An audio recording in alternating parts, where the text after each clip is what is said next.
35-ish. I forgot I'm supposed to go sideways. All right. 35. A little golfing and some Floyd. It's about to happen. 135. I just doubled the last one. No reason for it. Fucking pond. Where's that club? Come on, 7, 8. Where's the 9? There's 9. I found it. Found my club. Hang on, I got a hit.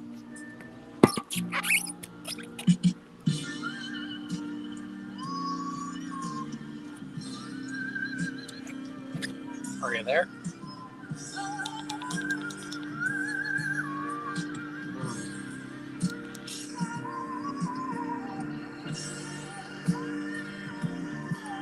Hey. All right, be right back. I got a hit. Let's see. We'll wait for someone else to join. I just got a double off the fucking pond. Oh, palm tree double. I've tried to get my camera to work. Something's going goofy with it.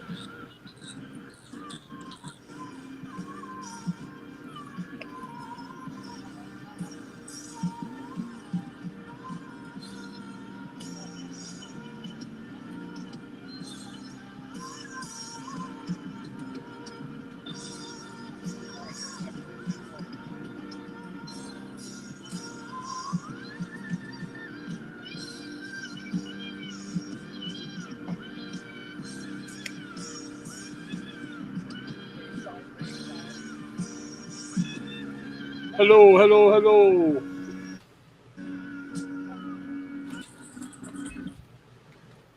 I did it out of bounds. I'm okay with that. I'm okay with that. It's going to be one of these 4 clubs. All right, it'll be one of these 4 clubs. I'm in the trap. Where's the squirrel?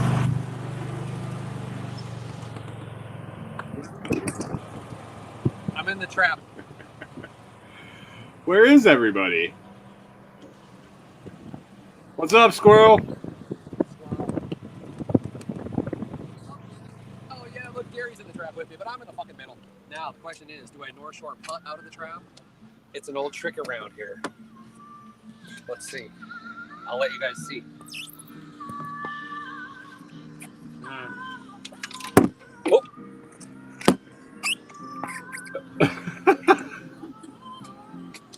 Let's see. Maybe you can see the flag. See this beauty swing. All right, so we're approaching the 4th green. Scrambling's hitting 5 after he dumped one in the drink, and squirrel is in the trap. That squirrel over there in the yellow cap. You can kind of see him. Oh, he's heading out of camera. Not sure where old Scrambling's laying. Somehow I'm on here by myself while people are golfing, so I'm just going to do some golf commentary, even though I can't see anything. So Scrambling. I just tried to putt out of the trap. I'm on the fucking edge, but now par from the rough.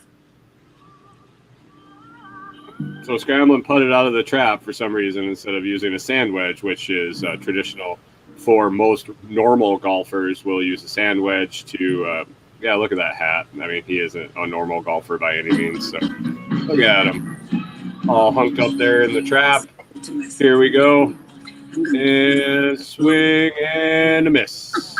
American soul and gospel singer Mary Clayton describes her incredible role in Gimme Shelter on classic vinyl. I went in again and I did that pass on the These guys are listening to music while they're golfing. I got the shot away. So I had to go. Not sure what's going on here. So it looks like they have a playing partner over there, because I recognize Squirrel with the.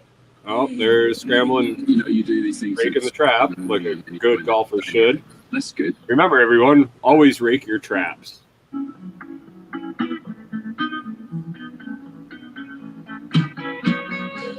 Oh, we're going to get banned on YouTube real quick for this one. I don't think the Rolling Stones play too nice with copyright violations. I wish I could move the cart over so we could see him putt out, but unfortunately, we are blocked out by the corner of the cart. Relatively soon, Scramblin will be coming back and probably saying something rather odd to most people, but if you met him, you'll understand. How's everybody doing tonight? Anybody here watching in the comments? Oh, let me start the Telegram chat. I guess that was my fault. That's what I'm supposed to do. Failing again at my job. There we go. A dirty double to tie the squirrel. Wasn't that a 5? 1 in the sand. 2, 3. Oh no, that was a 4. Fucking a bogey. Bam. He is excited for that par. Oh, no, that was a bogey. Was that a par 3?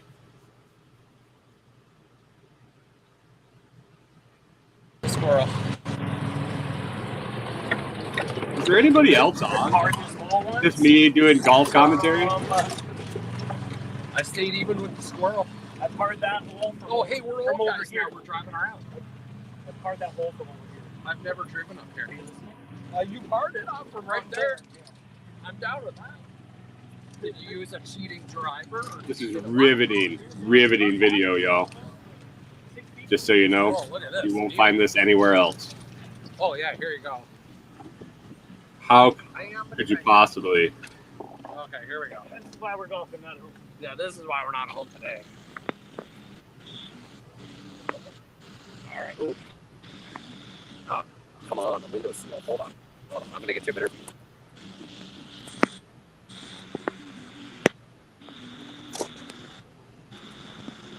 Hey, Brian, is there anybody else waiting in the waiting room?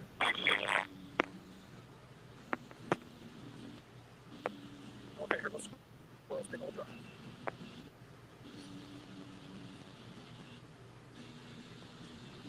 I don't know. Can't get an answer.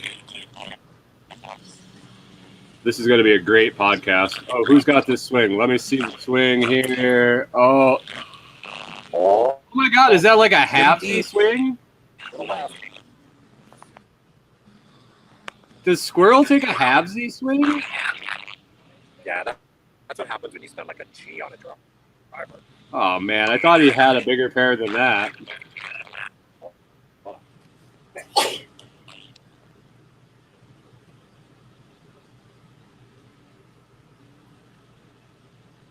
I'm looking at the YouTube chat, Rachel.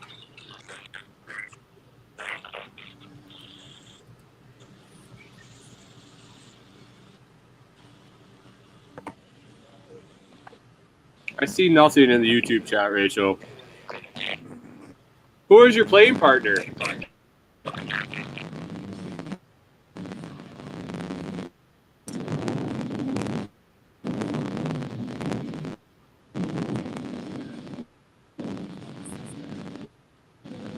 What is going on here?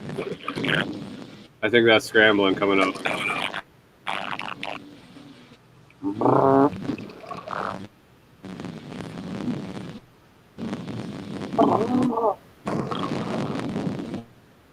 Look at that swing.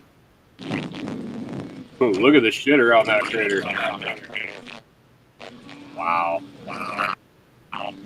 I think this barefoot match is going to go very well in my favor if we hook up at Self-Reliance. Yeah, maybe. All right, trees right. Trees right. I don't know. I think you're in trouble when it comes to October at Self-Reliance.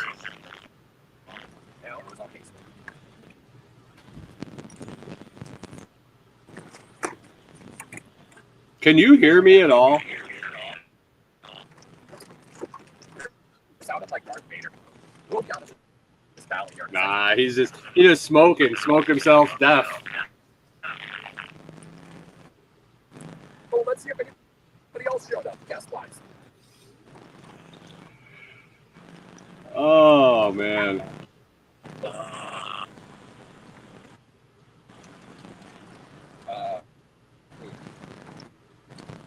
Oh, he is. Ah! Hey, there's me. Right out in the open with the shot. at that. Just like I planned. Oh boy. How do I get myself into these situations? You ask. I'm guessing it's that guy right there on camera. Yeah, I gotta play fade. I would play a 5 iron.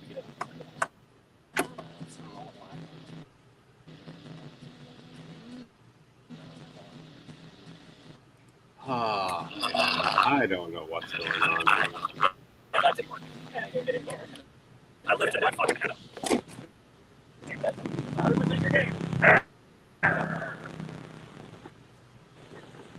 We're just watching. We're just watching and play golf.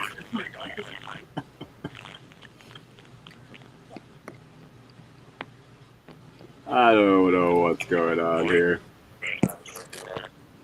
I need another beer. Can you hear?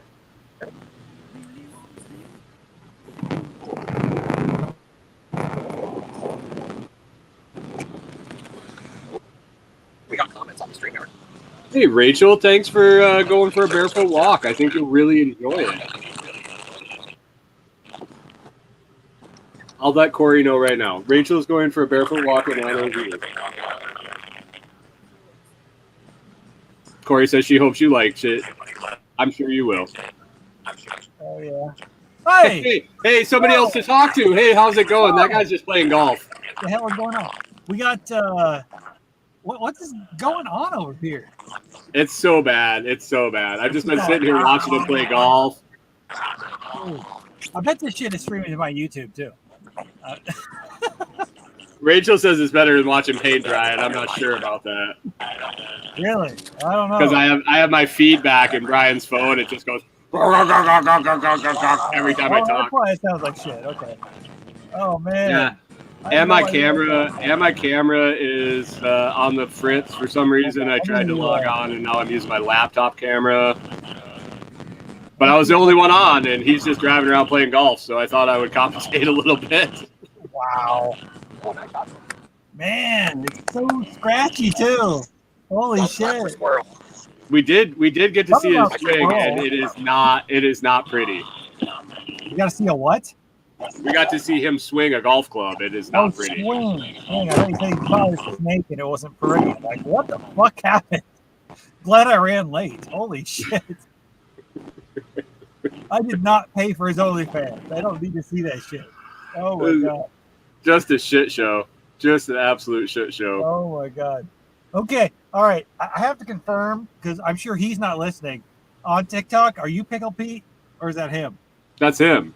That's him. Really? That he follows you and you follow him? Oh, okay. Is this a hint towards the OnlyFans? All right, I got you. I think so. Yeah. I might have dropped the ball in my episode yesterday. The story was true. The names were changed to protect the innocent, and I happened to just pick a name that might be related to something that's going on. So it all came together yesterday. Yeah. When you were talking about the pickle and you said Pete and I said Pickle Pete, that was just like the natural progression of the conversation. Yeah, he's been talking about it, and I was like, oh shit, okay, so I have a story about a buddy with a pickle, so I could definitely tell this story. And the guy, if I told the guy's real name, why it was that you mentioned that specifically, and you were like, "Hey, dude, did you watch my episode yesterday, or you listen to that shit about, like, wow, it's gonna be YouTube. It's gonna be YouTube.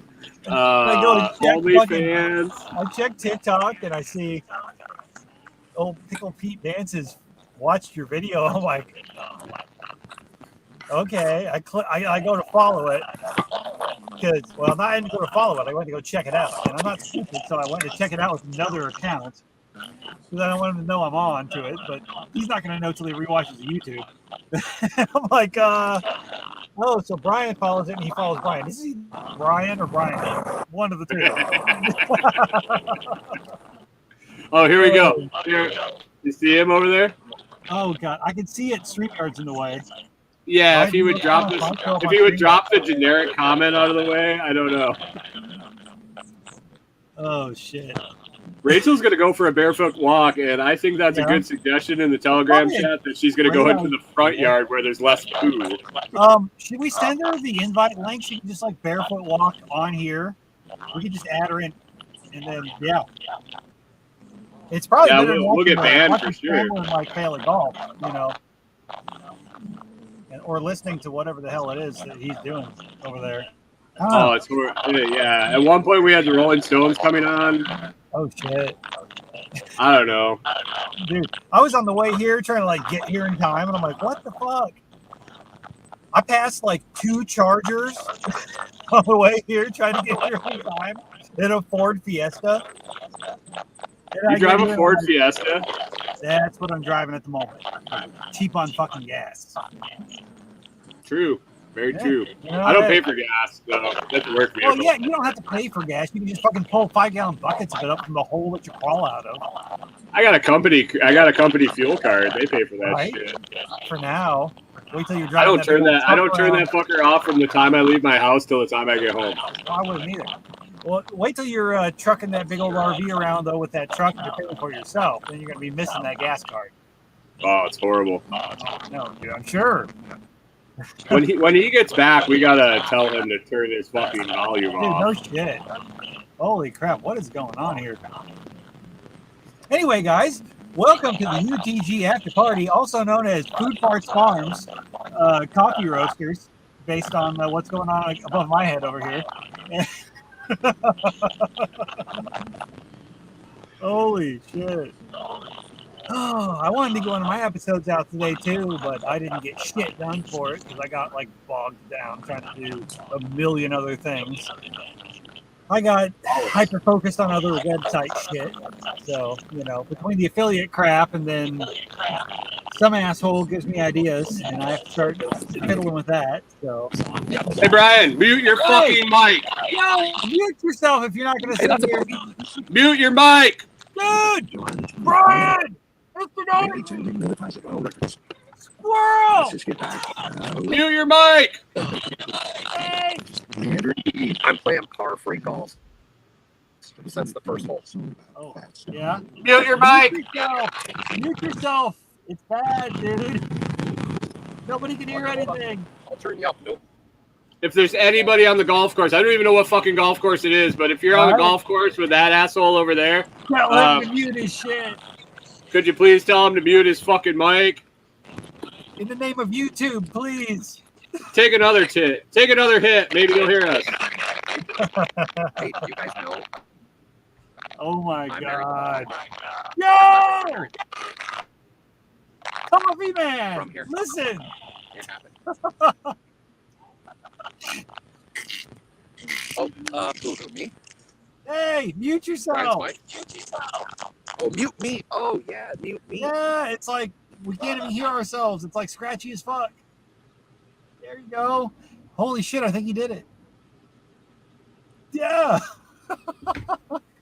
Wow. Wow, that was a. It's been 18 minutes of riveting fucking content with me talking and his shit scratchy. It's been awesome. Well, I gotta say right now, if anybody has hung in for this live broadcast this long, you are a champ. It's Rachel. Rachel's here. Well, yeah, of course. If you make it this far into a fucking YouTube, She's got nowhere else to be. Holy shit. Well, she probably broke her fucking tube top or some shit. So she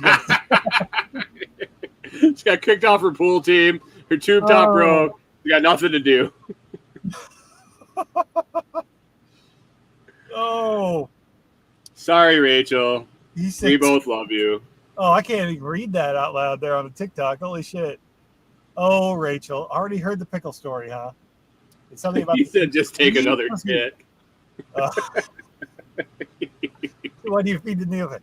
I got the need for feet. Oh shit! Wow. Oh, why did I ever think that this was going to be a good idea? Signing up when he's playing golf, right? Well, he announced it like at the last minute too. He's like, "Hey, by the way, guys, I might be like playing golf while I do this, so I'll sign it on." He's on like the gonna like start the Telegram and like lets you like run the fucking StreamYard or some shit? He's on like the 4th hole right now. Like he's only got 14 more to go. He'll be done real soon. Look at it now. Oh, He's got there he great goes. signal. There he goes. Oh shit. Oh, here he is. Oh god. I hope he doesn't have to take a piss and takes us with him or anything like that. Oh Jesus! Accidentally holds his phone down. Oh, it's Pickle Pete. No, not Pickle Rick. No. Pickle Rick. What the fuck is that shit?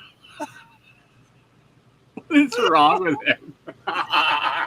Using it as a spoon? It's a divot fixer. Rachel. Hey, Rachel, I'm sorry, but that's going to cost you double. Oh, fuck. Yeah, 2 for 1 is not a deal that we run around here. Not at all. No. There he is. There he is. Wow. Yep, Pickle Pete. Yep. There it is. Pickle Pete. Oh, shit. What have you been busy with, man? Comments are going to show up on StreamYard just like permanently pinned down here, too. It's great. Yeah, I like, hey, drop the StreamYard fucking comment off the screen. Take the pipe out of your mouth. Hey, drop the StreamYard.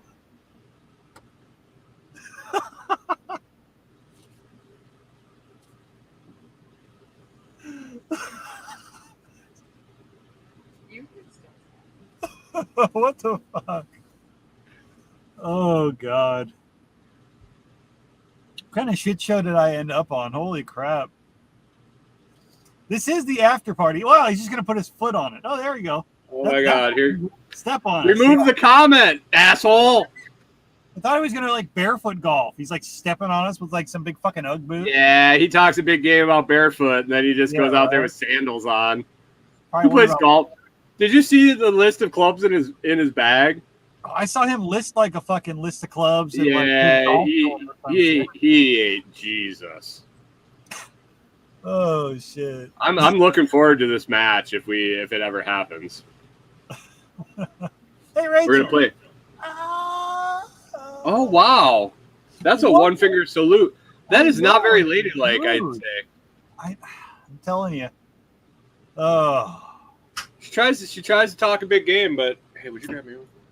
But throwing stuff out there like that.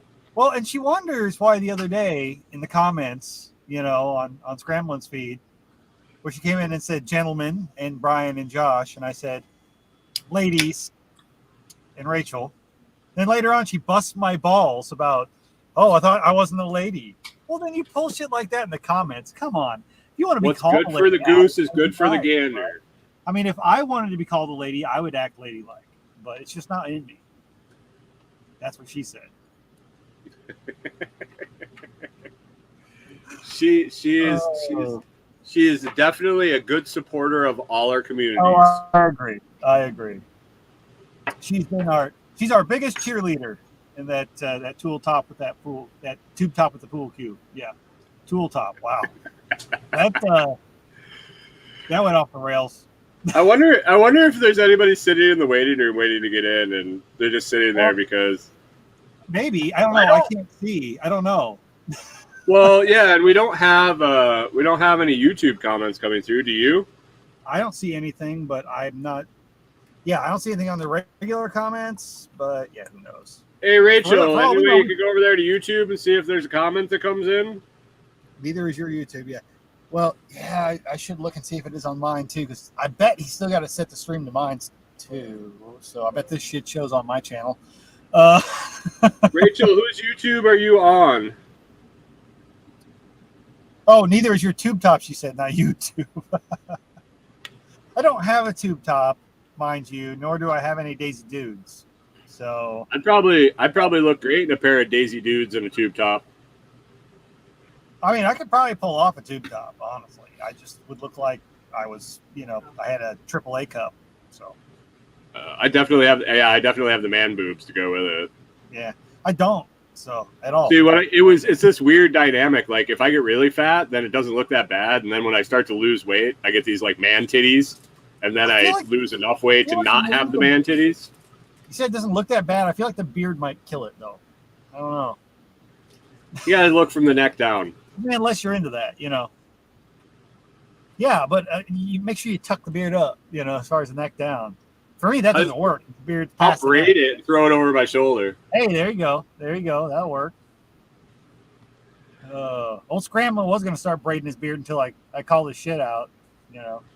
He started like doing the little faux hawk thing. I'm like, you trying to copy me? Next thing you know, you're going to be like braiding your beard. Yeah, like, oh, Candace won't let him do that shit. She'll lay his head. She'll shave like his fucking head while he's the next sleeping. episode, he like shaved his head. Yeah. Hey, there he is again. Hey, look at that. What do you know? Oh, weird. Rachel didn't know where the hell she was. Weird. The friendly tree saved me from the pond. Really? Hey, can you save us from the StreamYard banner at the bottom of the screen? Yeah, take that comment down, would you? The commentless comment. Mm-hmm. We're getting some shitty feedback from Rachel. So we're trying to please the one person in our audience here. I drove 12 miles for this. 12 miles? Holy shit, that's a lot of gas. That's how far I got to go to, well, not in a Ford Fiesta, but I got to go like get decent Wi-Fi so my shit doesn't drop out or it doesn't kill my data for the month. So I come steal this fucking like college, like museum's fucking Wi-Fi here. She is throwing like super fingers at us in the Telegram chat. Man, the hell did you? Rachel, you really should take some barefoot walks and calm down. Just relax, take a deep breath. You know, I've learned over my 44 years, when you tell a woman to calm down, it always goes well. Always. You should totally calm down. Try to see things from our perspective, and understand that it's really difficult for us as men having to deal with y'all. So you don't understand the struggle. I'm gonna go grab you a shovel, and then you can keep digging, right? No, it's okay. We don't really need a shovel. She's got a pool cue, and we'll just use that. I'm not very. Hey, Brian, you there? Hey, Brian, you there? He's not there.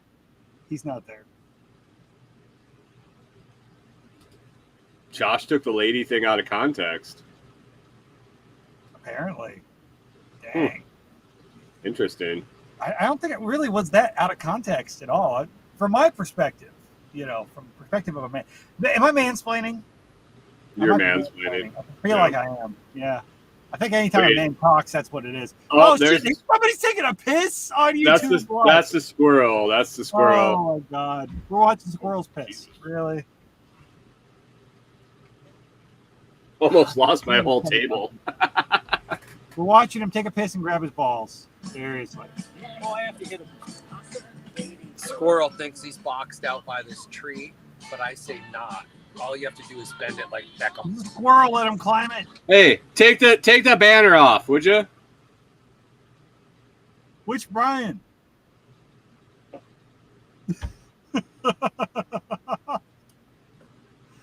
Oh my God. All right. I can't golf worth a fuck. I guarantee you I could beat this guy. Yeah. At the very least at StreamYard. He talks a big game though. Well, yeah.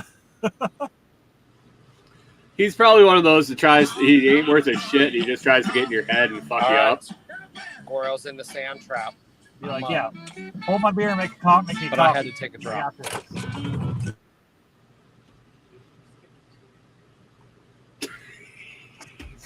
Captain Cold Brew over here. Oh, you having some cold brew? Woo! I did this morning though. I made up he sent me a couple of, what you got there? Woo! What's that? This is a Rogue Brewery Dead Guy Ale. Rogue Dead Guy. Yeah, I had that. I had that the last time I was in Pittsburgh. One of the few times I've been in Pennsylvania. I was hanging out at the hotel bar because I was there for company training, and a couple of the sales guys were like, "Oh yeah, no, order a Rogue Dead Guy, you'll like it." You know, they're thinking they're gonna like, you know, get me with the hops or some shit. I'm like, this isn't even that bad, really. You know, the area I grew up in, there were a ton of like little microbreweries, and all the fucking hippies would come out. They'd want their super crazy hoppy shit like that. So I can handle most of that crap. I just don't willingly go out of the way for a lot of it. I go to the liquor store and I just like want to throw up when I look in the beer cooler. It's all like IPAs There's so and much IPA out fruity there, man. bullshit. I'm like, can I just get a stout, please? Just Right? one. Just have one in the fucking whole beer cooler. That'd be great. Exactly. There are some stouts out there, but you know, you can't tell what anything is because it's all labeled some crazy, weird, fucking fruity, fluffy shit. I started checking out this. It's called Finnegan's Dead Poet Stout. Okay. Finnegan's is kind of a local brewery here, but yeah, it's Right. it's good. Comes in a 6-pack with a paper holder, Right. not the plastic rings like that'll kill the baby seals and shit. This is like their paper, so it biodegrades. I feel like I'm doing a service to the environment. Well, Rachel says Nugget Nectar beer, and apparently she really likes that Nugget Nectar. So, Nugget nectar, huh? why? I mean, you do this to yourself. You do this. Did you to say nut yourself. nectar or nugget nectar? Nugget Nectar. Either one is about. I mean, is it any better? Wow. But hey, you know, drink what you like. Now, usually you can find Guinness Stout, and that's at least decent. Yeah, I'm a fan of the Left Hand Brewery Milk Stout. Yeah. And yeah. So there was a local bar down the road, probably 10 minutes from me that we went in there just for something to eat on a friend's recommendation, and they had Left Hand Milk Stout on tap, and I'm like, holy shit! It looks like I'm going to this bar all the time. And so we kept going there. All of a sudden, they ran out, and they put Guinness on tap. And I'm like, why the fuck would you do that? And so then I'm like, well, at least it's Guinness. There's at least stout on tap. And so we went there, and I ordered a Guinness the last time I was there. And they said, yeah, we're out of Guinness. I'm like, oh, okay. And I was like, well, can you go change the keg? No, we're like out, and we're not getting it back. And I'm like, oh, that's stupid. I look up, and there was a Left Hand Brewery tap handle, and I'm like, oh, you got the Left Hand Milk Stout? No, it's some fruity raspberry ale. And I'm like, oh my fucking god. So you took off a great stout, you put on an okay stout, now you take out an okay stout, put on a raspberry fucking ale. Thanks, guys. Thanks. I guess I'm not going to be back. Raspberry ale. Great. Thanks, y'all. Oh shit. I kind of miss some of the New Glarus beer. I used to get up that way quite a bit. They got some good stuff. There was a brewery just a couple blocks from my house when I used to live in Davenport. Actually, there were two. They were across the street from each other practically. And they had some good stuff. They had a really good coffee stout. You could go there for like a whole growler for like $18. It was great. That's where I lived when I just decided one night to fall asleep on the sidewalk right in front of my house because that's how far I could make it. Yeah. You can go out to like a tasting room and drink for like dirt cheap. And then once they closed up at like 7 o'clock, you could walk across the street to the little hole in the wall bar, and they served all their beer there for like nothing. I mean, like we went out. $1.20 a pint. We were in Boulder. I went out to Denver to see my buddy, and we were going to Boulder to see who the fuck did we see that night? Reverend Horton Heat and Nashville Pussy. What a fucking show, man. Well, I bet. Yeah, but there was a brewery across the street there in Boulder. I can't remember which one it was. There's like 4 of them. But he's like, yeah, so you go over there and you take the beer tour, and then you sit at the thing and you get little sample cups, and you can drink as many as you want. So we're going to go do that before the show. And so we go and we're sitting there, and the bartender's looking at it. He's like, I'm sick of you filling your little sample cups. And he brought out these huge mugs, and he just started filling them. We're pounding beers. We get done. We walk across the street to the concert. I don't think I bought one drink there. Oh, no, yeah. I kind of miss that, you know. A lot of the shit's that super hoppy, like fancy fucking shit or whatnot. But you get around some of those little microbrews, dude, you're going to drink. And it's going to be good beer for cheap, like dirt cheap.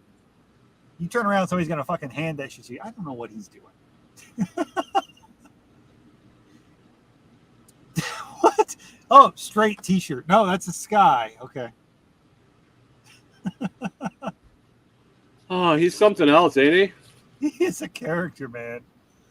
Oh, Rachel's just throwing shade here in the Telegram group, telling us to shut it, and I'm gonna, yeah, here we go. I'm gonna help her out. Uh-oh. Uh-oh.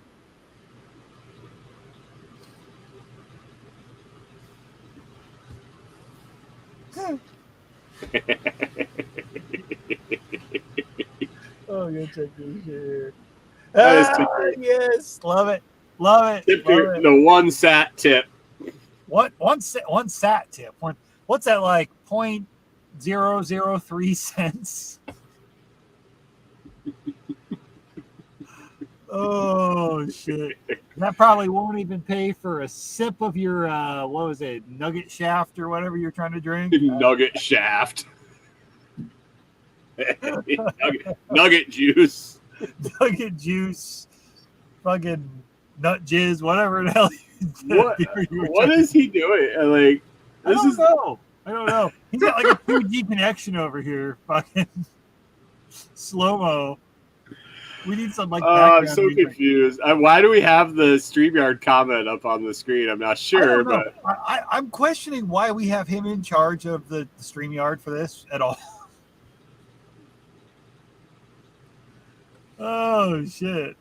It's just the way it goes, man. I mean, we got the guy who has no real decent internet connection at his house. He can't stream. He does now. And we have the guy guy him a goddamn 100-foot like, fucking Cat 5. Right? Yeah, no shit. No, so you got the guy living in the RV and the guy who can't even fucking stream from home are like, what's the fuck is this guy doing? He's in charge of this shit? That guy? That guy. That guy? It's a nice old guy. Yeah, across the way. Yeah. The one that just keeps talking when yeah. Yeah, I just throw something in there whenever. The only reason this shit's still going is we're like laughing at him. Oh yeah. Oh, I was doing golf commentary before you showed up. Even though I couldn't see anything that was going on. He just pointed it towards the general area and no one was on the camera and I was doing golf commentary. I wonder if Patricia actually managed to make it out of her fucking swim like meat. And she's probably sitting out down there. And she just like drowned herself out of frustration already. You know, probably just like she just jumped in the pool. Tossed her phone in the fucking pool. Like fuck this whole thing. You know. Oh, he drove himself into a fucking snowdrift and he's hanging out. What is he doing? Is he falling out of the cart or something? Is he just like fucking pass the hell out? What the? Did he putt the phone? I mean, wow. Walking partner. Oh god. So what are you up to, man? What are you up to? Oh, sitting here watching Scramble and fuck around and talking to you. That's about it right now. Yeah, well, you working on some crazy internet stuff on the site.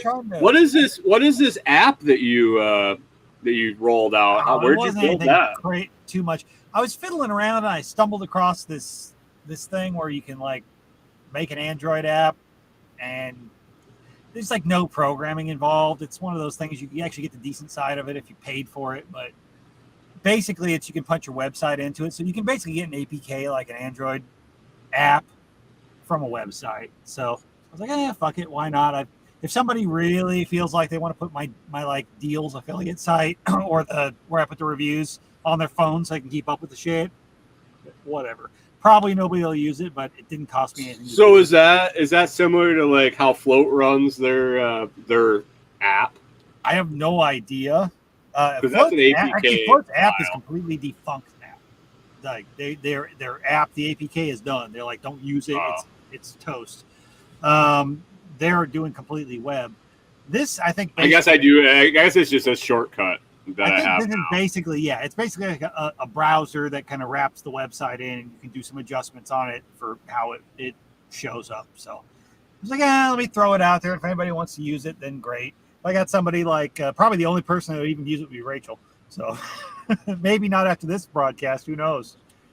But no, it was. I really wish we could run this because we could throw some videos up of Brian Oh, dude, totally. Totally, yes. We need to or flame throwing drones or shit like that. oh man, that'd be awesome. I wish if we were in charge of this shit, yeah, totally. Like we're watching some I don't know who this guy is that is playing Yeah. golf with him. Wow. All the little I don't pine even trees know out- if he knows he's live on the internet. Look at all the little Christmas trees out there. I mean, this looks like one of those like computer generated like hunting fucking games you'd play when you were a kid. Yeah, like all the little fake Big buck hunter. trees. Yeah, big game hunter. Yeah, reminds me of that. Hey, but no, I've been working on mostly like the affiliate website type stuff, and then I've been playing now. Like I got that idea planted in my fucking brain yesterday, watching Jack and his guest sitting there babbling about lightning. So now I'm sitting there going, I really would like to put together something that is like a eBay, Etsy kind of fucking thing, but lightning. Oh, hey, where'd he go? Holy shit.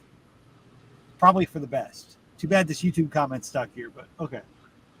Man. I'm hoping to put something together like that. It's interesting because I am not a coder, and you know I've kind of halfway figured out how to put some shit together now with a lot of different plugins on like WordPress and WooCommerce, and the integration with Lightning is there, but it's still rudimentary. Right. And you can put together a lot of stuff like an auction site and things like that, but you're looking at like, hey, for $149 a fucking year, you can, yeah, no. So I might roll something out, but it's probably going to be like a Etsy-ish kind of Fiverr sort of thing first, and then later on, if there's enough like traction, have auctions built into it too. Right. But I mean, if I can get the payment shit figured out right, I've been fiddling with that. There's some kinks in there.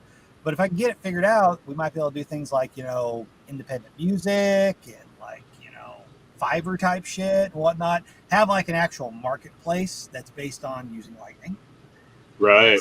Yeah. That would be pretty cool. But it would be a lot smoother if somebody really knew what the hell they were doing with Lightning or was a coder and wanted to get involved with it. So if you do, let me know. Hey, we'll split some shit with you. We'll make it work. But I got some sweet domain names. I picked those up. Did a little hunting on that. So, hey, I can't help myself. Etsy.crypto. For domain names. So, Did you try to find Etsy.crypto? No, I didn't. I do have what do I got right now here? And just nobody go here and fuck with it because it's still very fucking rudimentary, and you'll probably buy it with .crypto. No, actually, I have lnbid.trade and lnbid.shop. So, Did you see that? Did you see Brian's episode today? He has his first ask price for his NFTs when they go live. Oh, really? No, I didn't. I didn't get to catch up on anybody's shows yet today. I missed yours. Yeah, it's mine. And I missed Jack's, everybody's, because I was so busy fucking messing with web shit. So I got one of those. I mean, obviously you do, and I do have a club membership. Yeah, the club. Yeah. Yeah, so I could really end up with, I think I've calculated it out. I could probably end up with 3 if I wanted. Right. So he was talking about putting them when they issue, everybody can set their own price. So I just commented, I'll sell mine for $1 million fucking dollars. He's like, we have our first ask. The Lost Project NFT, $1 million. $1 million. Hey, for $1 million, you could actually buy an NFT from the guy who just dropped off this stream playing golf. It's my NFT. You could buy it from me, and you could get coffee from him, not him. Him, not him. Him. Yeah, him. That guy. Yeah. The guy responsible for this right here. You can buy coffee from him. So for $1 million, you can be on the hook for $40 a month. Wow, damn. That's like the best timeshare ever. I'm pretty sure. It's the best tasting timeshare for sure. Hopefully once all it kind of comes together and I get my shit together, and I kind of get everything going with the spices and have the whole Renegade Butcher thing going, I wouldn't mind doing a coffee line with it. doing like a white label and everything, like, the Renegade Butcher blend or something like that, or just Butcher's blend, something like that. I'd be cool with that, but well, we'll see how it goes. I'm working on labels. I'm pretty sure we're going to launch one for each of the dogs. Nice. That's a good idea. Corey's, we got the 3 different personalities of the dogs. I think they're going to be like a light, a medium, and a dark. I like it. Huh. All right. Working on labels. Now that he's got colored labels, it changes shit immensely. So how many different varieties you thinking about having? I might run so my shit is super caffeinated. Like right. it's super light roast, so it's about as much caffeine as you're gonna get. Right. I'm thinking about not running necessarily a decaf, but maybe like a 70-30 decaf. Yeah. So I would have mine and then the decaf and then probably one blend per dog. And there'll be like a dark, a medium, and a light. And that's probably what I'll roll with. Nice. Yeah, that's a good idea. Unless I do some dirt mix for old barefoot hippie over here. Right. The old. She sends me a picture today. So here you go, dude. So she sends me a picture today. I'm at work for about an hour. She sends me a picture. I think I might have gone a little over the top. And I look at the picture. She went and found a fucking bunch of sand. We have a road that has washout down at the bottom. I'm guessing, is that where you found it? Oh, she just found sand in the driveway. She filled a fucking container with sand, and she was standing in it for work in the camper. Well, I mean, hey, so it's going to be the old. She's got a tub with rocks. I do have to admit this. She's got a tub with rocks that she sits with. She fills it with water and then rubs her feet on the polished. We have a rock tumbler and we have all these polished rocks, and she put them in the bottom and she rubs her feet in it during the day. I'm like, oh, that's pretty cool. Whatever. Hey, I tried it last night when I was on Fireside. My feet were all jacked up from work boots and shit. And I was like, oh, I'm going to put some hot water, some Epsom salts in your rock bed and just throw my feet in. It was really nice. I'm not going to lie. But when she sent me the fucking tote full of sand, I'm like, really? Why don't you just go stand in the goddamn sand? Why do you got to bring it in the goddamn camper? Get it all over the floor. She just says she doesn't have Wi-Fi out there. Oh, my God. So you need one of them like little, one of those little mats they put outside of a cat litter box to collect all the fucking sand off their feet when they get out of it? It's actually in an old litter pan. Oh, nice. Yeah, we got tons of old containers like that laying around the farm and shit. She went and got an old litter pad and filled it with fucking sand. We're going to have some stray cat come walking by and take a dump in it. Oh, my gosh. So she's going to have what, the foot fetish brew you're going to put out? Oh, I don't know. Maybe we should. Maybe we should. I mean, we should do a joint venture with a little pick of feet. Randomly on what was it, Instagram or TikTok the other day with the guy. He's all like, yeah, if you want to be financially spoiled, message me. I'm over here dying. I'm like, Brian's going to... I message them all. I send messages to them all. So here's their scam. So they're like, okay, well, I'm going to give you a monthly allowance. And I'm going to give you $3,000 up front and then $1,500 a month every month.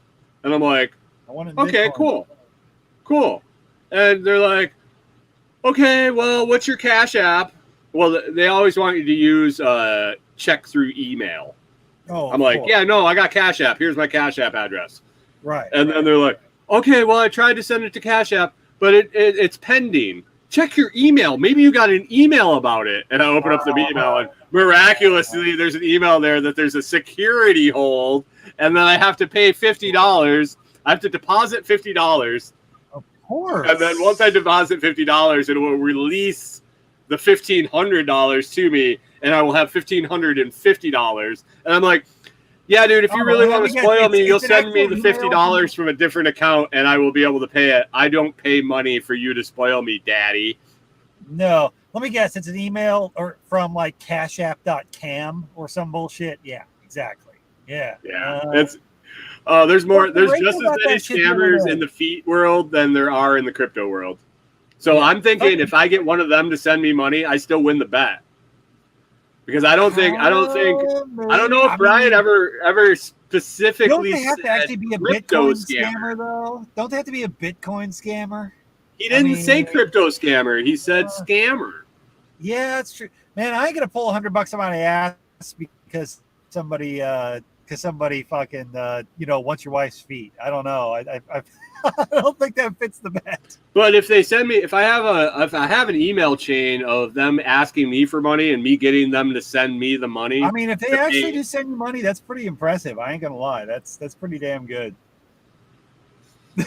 I'm trying, man. I try. I take every opportunity with every crypto scammer I get on Telegram, right? And they're getting thin, man. I think they got me blacklisted or something. Probably. They figured out that they know what you're up to. Yeah. I told Willie to fuck himself too many times. Right? He's got me blocked. The only time I can actually see him is if I'm in a group with him. Oh, he won't Willie respond Nelson. to me anymore. He won't respond to me anymore. Willie Nelson. No, every Willie time Nelson. he posts, all I say is, fuck why you, would Willie. you pick Willie Nelson and then have like a black guy as your photo and then come in like talking like some Russian? Like what? Whose idea was this? Because it was a bad one. Oh, where'd Brian go? Is he like on the back nine? There's no service on the back nine. I guess. No, Rachel had a scammer the other day. She was all worried because she was using my Amazon affiliate shit, and she had ordered some stuff. It never showed up on my affiliate thing, so I wonder. She got her stuff. It went through on Amazon. But she was like, I was worried if it was like your stuff. Like if somebody messed with you, I'm like, my affiliate shit's straight from Amazon. But somebody emailed her and like was doing a whole phishing scam and everything, and Amazon thing like the next day. So she was all concerned. Well, is your stuff compromised? I'm like, nah, it's nothing to do with me. You just got a phishing scam the same day. Of course, people are going to run that shit on Prime Day. Oh yeah, yeah, it's the perfect time for it. So, but I don't know. We'll see. Yeah, it makes me think though on the coffee shit. I'm like, maybe I need to. If I do a white label, I should do a couple different blends. Do like a bold and beefy blend and like a perky pig. Do all the butcher blend, like the butcher theme shit. Why not? Oh man. So I'm loving this fountain shit, dude. Oh, dude, I'm loving the fountain thing. It's great. Oh, like I can't believe it's one of those things where I happened to so when Jack had Adam Curry on, and he was talking about the app section of the Podcast Index website. Yep. I went there and I was like scrolling through. Well, just think about how close to the top. So if you roll past Breeze, what's the next value for value is Fountain. It's like alphabetical. Exactly. And I started using that shit like Breeze. Yeah, Breeze might have like their little app thing with like other apps and stuff, but it's basically just a web store that's pointing you to other websites. It's not really anything too fancy. But the only real advantage Breeze has at the moment is they're working on the whole like POS like payment system. So they got some stuff going for them. I'm watching it. But Fountain, it's like all tied together and like fits the mission of what they're trying to do. Well, they're focusing on it being a podcast app. Right. Which Breeze is focusing on that other podcast apps haven't done in the past. Yeah. The only gripes I hear from people are like, well, I have a podcast app that does this. Well, tell them, because that's what I said on my show the other day. I'm like, you got something that you want that's not on it, you have to tell them, because if they don't know, if they don't have 100 people send them a message and say, I want this feature, they're not going to fucking waste the time to put it on there. So you need to tell them what you're missing, what you want for it. It's like, yeah, great. I get it. You like Podcast Addict or whatever you're using. That's awesome. Tell them what you like about it so they can integrate that stuff too. Because the fact that they've integrated Lightning into all this tells you they're capable of doing a lot of other shit. They're doing shit nobody else was doing. Yeah. All the time people are like, dude, well, I'm not getting any sets. What do I do? And I'm like, dude, I am not their tech support. Message them. Send them a message. Right there. Send it. Let them know. I can't fix it for you. Well, has anybody else had this? I don't know. Send them a message. Let them know. When I first started, before they even started streaming sets to anybody, and it was a new thing, and everybody's like, "What's Fountain?" I had some trouble too, and I messaged them, and like the next day, they're like, "Hey, let's get you set up." Well, yeah, that's when you claimed your podcast on there, and then I was like, "Well, what the fuck? What do you mean you can just do splits? You can just do." Well, I was using Fountain, but I claimed it on the Satoshi Index thing. Yeah, Satoshi stream straight to the podcast index. You could do splits. Yeah, so I was using Fountain to listen, and I was like, "Well, wait, how do I claim it on there?" And you're like, "Well, just email them." I sent a support ticket, and he wrote back in like 4 hours. He's like, "Yep, here's the steps. Boom, boom, boom, boom, boom." I've been talking to him off and on, and since then, like, this shit's blown up. They are so busy. Yeah, it may take them a day or two now to get back on support shit, but that's because they probably picked up like 1 million fucking users. Oh man, I mean, well, and Jack drops a name, and like 50,000 people just go try it out. Busy as fuck before Jack started pushing them, and then he comes on and starts pushing them on his podcast with 250,000 listeners every fucking episode. And then he really talked about it more recently, and all of a sudden everybody in like the TSP groups are like, "Well, I've never heard of Fountain before." I'm like, "Well, Jack's only mentioned it like 12 times before, and we've had a whole group about talking about this shit for a while." But thank you for joining the party now. But I've only had it on the screen of my podcast for a month. So you can only imagine though how quickly things are picking up for them, because you go and look at the streams, like I mean the clips. And they got some big names that are getting clipped all the time. And I'm getting people that have no idea who the fuck Jack or TSP or any of these communities connected to it are at all, following me because I put clips out. Like, putting clips out has been like the biggest thing for getting people to follow me on Fountain. I've just been cheesy and clipping my own shit at least once a day. I did it a little bit, but I'll tell you what, go clip like something like Jack's. Yeah, people will follow your shit because that pops up to the top. Yeah. I so every day I do my show and then I take off for work. So the first half hour of my drive, I listen to my show back so I can actually listen to what I say. Let it download the clips while you're doing it. So when you get a chance. Well, yeah, and then while I'm driving, I do the transcription. I get to my first job. I sit for like 3 minutes and clip something out of there. Throw it on TikTok. Throw it on Fountain. Yep. And yeah, that's my MO lately. I got to start doing it with the other podcasts I listen to, though. Yeah, I tried to be better with it too, but it's like that self-promotion bullshit. Here, let me clip my own shit. But it does work, and it helps. It builds shit up, and you know. Well, it's nice to be able to throw on TikTok. It is. It's actually really nice to be able to throw this shit on TikTok. That helps a lot. You know, it makes it so fucking easy. So yeah, that scare video, it pops right up in my phone. Boom, TikTok goes right over. Done. And it's gotten a little better. There were some issues before with I would put up a clip and the video side wouldn't come up for me with certain ones. Yep. I messaged him about it too, and one of the guys, it wasn't who I usually deal with, came back and he goes, "Can you send me like a link for one of these clips that hasn't done the video side yet? Because I have never heard of that." And I'm like, "Yes." He goes, "Yeah, it's the same on my side." He goes, "That's weird." And since then, it's been a whole lot better. So they must have figured out whatever the hell's going on with it. There was something like that one I did last night where Jack's talking about ways and like avoid the traffic tickets and shit. And I put Riding Dirty as the fucking audio behind it. Oh man, yeah. The lighting thing from day one. Sounds, man, those background sounds can make a big difference, because people will follow the sounds to find new videos. Right. So, that's just like a whole, it's like an audio hashtag in a way. Right. Yeah. Lighting's just been blowing my mind from day one. Once I wrapped my head around it, and once we started talking about what you could do with it, and then Jack started talking about it a little bit, and then we started brainstorming about it between you and me, and then you started Lightning for Liberty, and we started talking in there, and all of a sudden it all clicked in my brain, and I went, wow. Holy shit! What Lightning does now, because what Lightning does now is impressive as fuck as far as any crypto. What Lightning does right now is nuts. It's like blowing everything out of the water. And it's real Bitcoin. Right. But the potential that blows my mind. Like, God, I wish I had taken more time to get more into coding, because the ideas that I have of things that could be done if I knew how to sit down and work this shit. 1990. Oh my Let's see, God. what is this? So I graduated 96 to 96, 1998. 1998. I transferred majors to computer science. Were you working on what, Basic Color 2 or something? C++. Oh yeah, yep.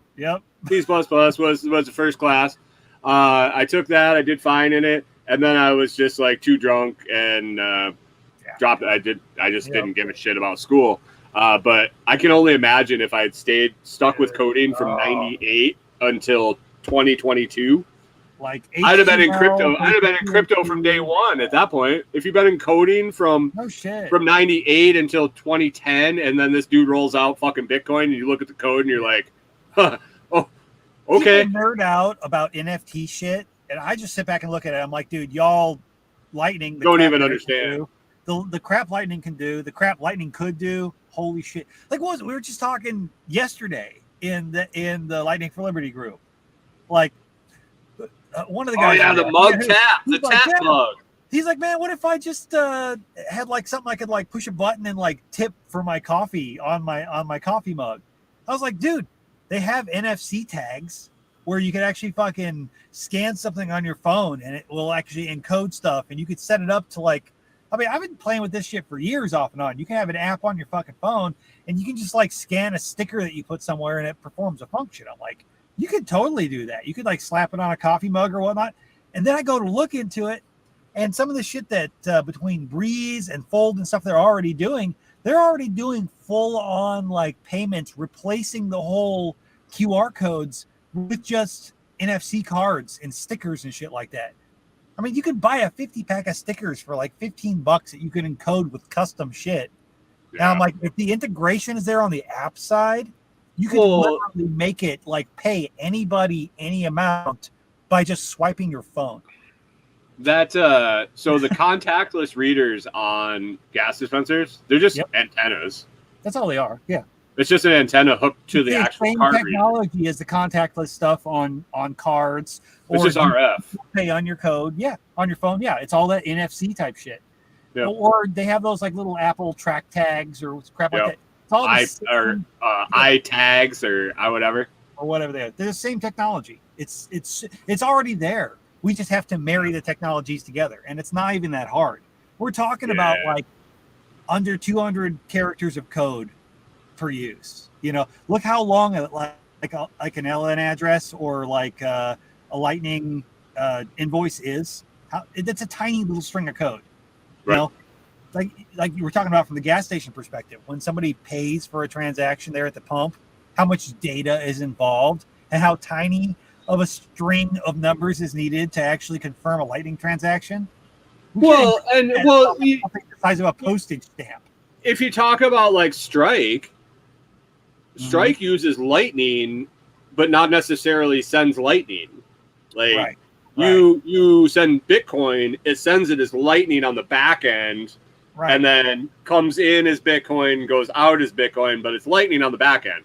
So why can't we register the payment with a card with all this data and transfer it with Lightning to the point of sale inside? I'm waiting for the moment that the Swift network turns around and says, we're going to start using Lightning as the backbone. Because they're going to realize, we're charging all these people already 3% for their credit card transactions, and we can do it for like 0.01% our costs. Yeah. And you can't tell me they're not looking at that. I mean, I would love to have the brain power, the coding knowledge, or whatever to set up a POS system and just go sell it for. All right, well, we're going to skim 1%. Dude, you'd be a millionaire. We're going to take 1% of your transactions instead of 3% for Square, or 3.8% plus 25 cents, or whatever the fuck they are all the time. We're going to take 1%. Everybody and their brother would sign up, and they wouldn't give a shit what it was. because they're dropping 2% off their bottom line in transaction It's costs. already happening in a way. Let me go look here. I'm trying to remember what it's called now. Let me see if I can find it. So I've got on Renegade Butcher, I've got it set up to do Lightning transactions. I've got one that goes directly to a wallet that's on like it's not my node, but it's like a node that you can go in and set up multiple wallets and stuff like that, have more control. It's a little complicated to set up. So I've got, it's like LN bits. I've got one. Well, I'm talking about something like Strike, where anybody can use. Right. They could use a credit card. They could use a debit card. They could use whatever the hell they want. They could use crypto. It's all settled on the back end through Lightning, so there's zero, like essentially zero transaction costs. Yeah, but I'm gonna take a 1% vig for setting it up.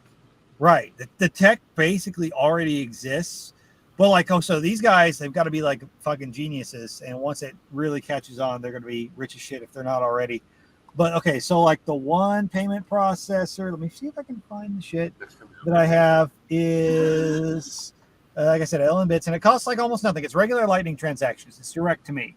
There's another one that I put in as a backup. What is it? Where is it called? Let me find it here. See if I can find the damn thing. Where are you?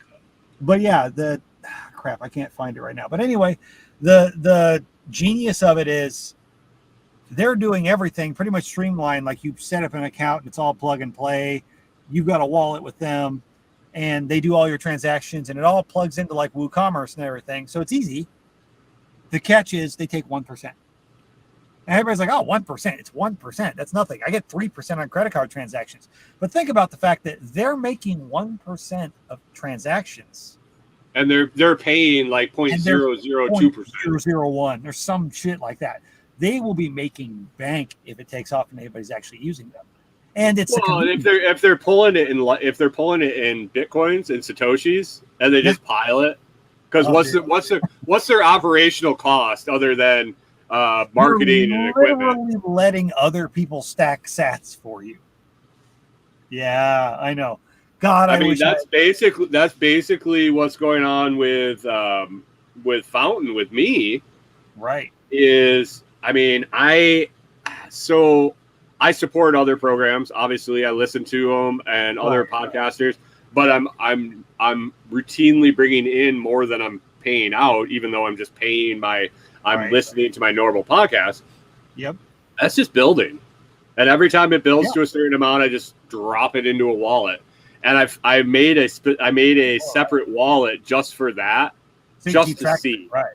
Just so you keep track and know what came from the podcast. Right. Just to see. Yep. So when Bitcoin hits 100,000 and I look over there and I go, ooh, okay.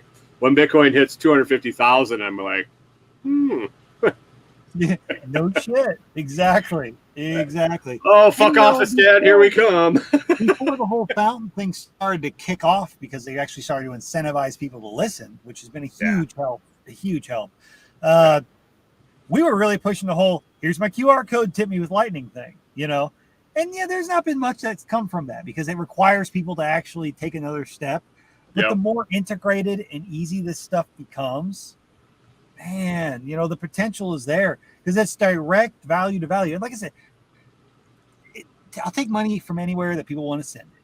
But YouTube, how much do you think they take on the super chats? Like, I don't have enough following to even know. I can't wait to find out. Right, exactly. I know it does well for people like Jack and stuff, but I don't have enough following. I may never have enough following to really know, but stuff like that, if you, as somebody who's watching and listening, values what the creator's doing and likes what they're doing, you probably want to make sure that what you're sending, they get all of it. I mean, this is the way. Yeah. This is the way we don't feed the guys who are, running credit card transactions. This is the way you don't dump your money into YouTube. If you want to pay YouTube, go get a subscription to YouTube. Right. If you want to pay me, send it to me on Lightning because I'm going to get pretty much all of it minus and that's like stuff on my website and stuff I sell. I'm like, just shoot me a message. Right. You shoot me a message and we have a private conversation and possibly you allegedly sent me some crypto and I allegedly mailed you some shit, you're going to get a hell of a lot more product. Exactly. It's like, Jack gives a discount for when people pay for his MSB in Bitcoin. Well, it's not even. So here's the double-edged sword is you're paying me. I'm getting all of it that you send me. I'm not and it's going to go up in value. Yes, exactly. So I'm really going to treat you right if you send me a crypto payment. Why do you think I opened it up and allowed other shit like credit card transactions because I realized, okay, not doing so is hating money. Well, like pushing the stuff for the Renegade Butcher type thing, getting the spices launched, having shit like that. I'm really like the first thing out there is like, please pay me in Lightning. If you don't want to pay me in Lightning, pay me in Bitcoin over Cash App, or whatnot, because I get more of it. And doing that, I'm really going to do my best to take care of you on that end because it's not only better for me, but this is something I'd like to promote in the future. I'd like to see more people doing this because it's better for us all. Why are we paying these middle? That's why I run faucets in my chat. That's why I throw sats to people. Is because it's not because I'm like trying to be a baller. It's 4 fucking cents. It's $1. Sense. It is what it is. It's getting people to use it and understand it because in the long run, it's lead by example. Like, yeah, I'd love you to tip me in sats if there's something I provide value for that you appreciate. So when I see something, that's why I love the Telegram tip bot. When I see something that I'm like, dude, that's fucking badass, like I would pay for that knowledge. Or you drop a 1 to a smart ass in the chat. Right, exactly. But and it's we're gonna give her 5 for the nectar nut, the nut nectar. Nut nectar, right? I don't know. I feel like she should have to pay for the nut nectar. Yeah. Nut nectar ain't free. We'll give her 5. There you go. There you go, Rachel. Thank you. Thank you. If you're still listening, she's probably like, "Fuck these guys." Like this is just these two dropped out about the same time that old Scrambling did. Oh no! What's going on there?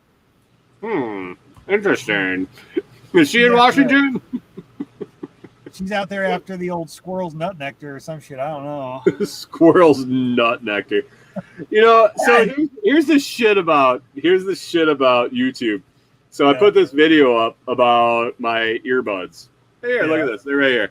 I got these Jabra 75T, super expensive Bluetooth, like sport headphones. Because I was going through headphones like crazy. Bluetooth pieces at work because I sweat in them and they just short them out and shit. So I go to Best Buy and talk to them and they're like, oh, these are meant, you can like swim in these and all this shit. I'm like, all right, how much are they? $200 or $175 or something. I'm like, man, really? And then I did a little math in my head and said, okay, well, I've already trashed like 5 pairs of $40 ones. So, get some. I mean, I've had these for probably 2 years now. They're fantastic. But at one point, how long I've had my anchors. At one point, my right one, like it would come on and it would like I always listen to podcasts in my right ear and then take phone calls and shit for work. It would start out at normal volume and then it would just drop off to 0. Like like I thought I was going deaf for a while. And so I searched the fucking internet. I couldn't find a way to fix it. It was like upgrade firmware, upgrade software, uninstall the app because there's an app you have to download to your phone so it interfaces with. Download or delete the app and re-download it, blah, blah, blah, all this bullshit. And I'm like, none of this fucking works. Finally, I saw this one dude in an article, like buried. He's like, and then I tried to scoop out, there's like a little hole there and like it gets ear gunk in it. Well, that's the volume equalization microphone. Yep. So when it fills with gunk, it thinks you're talking real and it just drops the volume. Right. So I took a toothpick and I just cleaned that out and boom, it worked. I'm like, well, fuck. It took me like 5 days to find this shit. I'm making a YouTube video because obviously there isn't fucking one out there. It's got like 15,000 views. So I have like 400 comments that are like, you saved me so much money, blah, blah, blah, blah, blah. So I sent them a reply. Every single one I sent a reply. Thanks. If you found value in this, feel free to tip me on the Lightning Network and I throw my Spark address. Right. Not one. $200. You know? I'm saving your ass $200 fucking dollars. You don't drop me fucking 100 cents.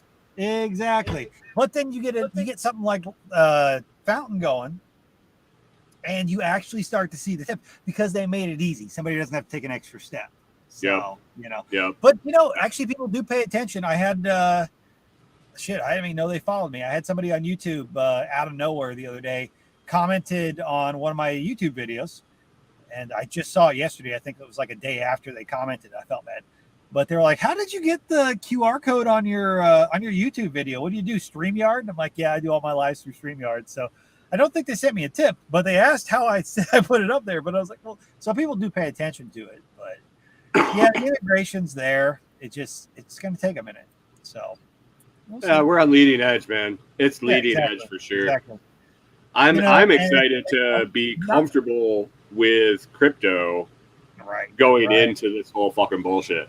Well, I'm really comfortable. Lightning is the fact that it's so easy to do small transactions. Like, what's the worst that's going to happen if you fuck up a transaction for 3 cents? It's easy to learn and it's cheap as fuck to learn how to do this shit. And then when you really want to use it, you've got the confidence. I've done this 100 times. It's not that hard. Like, I'm at the point, I'm not worried if I saw something badass and somebody's going to take Lightning, I'll drop $100 right now and send it to the network. And you're going to be like, dude, that's fucking awesome. I got like 1 million fucking sats. It's sweet. But you're pretty hesitant to do that most of the time with any kind of crypto thing if you haven't fiddled with it enough. It's really easy to learn Lightning. Well, that was a couple months ago. So Scrambling there said, oh yeah, you pay for your coffee club in Lightning. I'm like, all right, dude, but I can't afford to resend it if it fucking fails. So you sure you want to do Lightning? Because I'll do Bitcoin. I'll do whatever. Lightning, that's on you. Like, I will show you that I sent it. If it doesn't show up or you fuck it up, I'm not sending it again. So exactly. He's like, okay, how about Bitcoin? Like, that's fine. Right. And now I'm at the point where I'm like, I am way more confident doing a Lightning transaction than I am a regular Bitcoin. Because that regular Bitcoin transaction, I'm sitting there staring at it. I'm like, it's been 7 hours. Refresh. Confirmations come through and shit. Lightning transaction, I'm like, yeah, if it's not there in 10 seconds, I fucked something up. Yeah, it's like that TikTok I did. It was like, I sent myself Lightning and the shit showed up before the app cleared. I sent it from Wallet of Satoshi to Lightning Tip-Op, and the message from Telegram popped up before the green screen came on Wallet of Satoshi. I'm like, how is this even possible? When I was at FloatFest, Jack had started talking about Lightning a little bit before then. Like, he's like, this is the thing, And so he came up, and we always, about the second time he got something from me, he goes, you gonna let me fucking pay for it this time? I really want to try to do some Lightning transactions while I'm here. And I'm like, fine, Jack, I'll let you pay me for the fucking sandwich. Okay. I was like, thank you for everything you do. It's on me, kind of thing. And he's like, all right, well, let's do a Lightning transaction thing. And he paid me like fucking $5-10, And I swear, like, we were doing it on Exodus, which is like probably the clunkiest way to do Lightning right now, even though I love Exodus. Exodus is behind the times on Lightning. But we set it up, we get it going, and I swear, like, I got the notification that the funds were there before I could switch, like, from one screen to the other. Like, it was already there before I could do anything. Yeah. We were doing all kinds of crypto transactions. By far, it was just like the quickest thing ever. And Lightning, I feel like, dude, it's just exponential.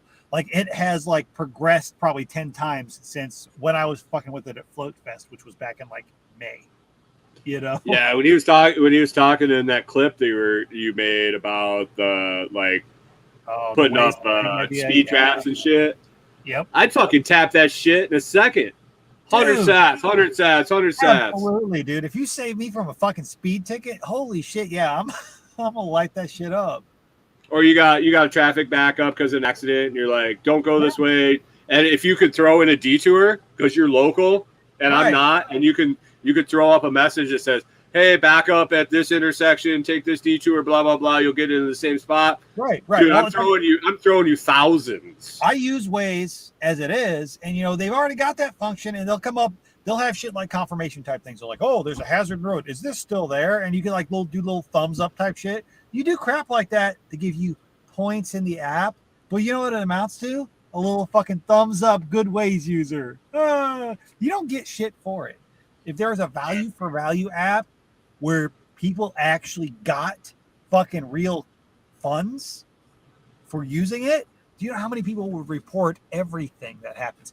Dead squirrel in the road, I am fucking putting that shit on there. You know? Well, right. And then if somebody, so how about this? So say there's a accident and there's a backup.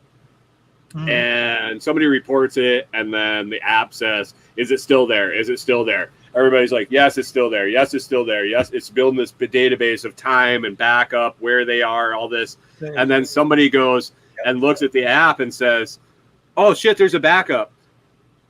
1,000 sats for letting me know.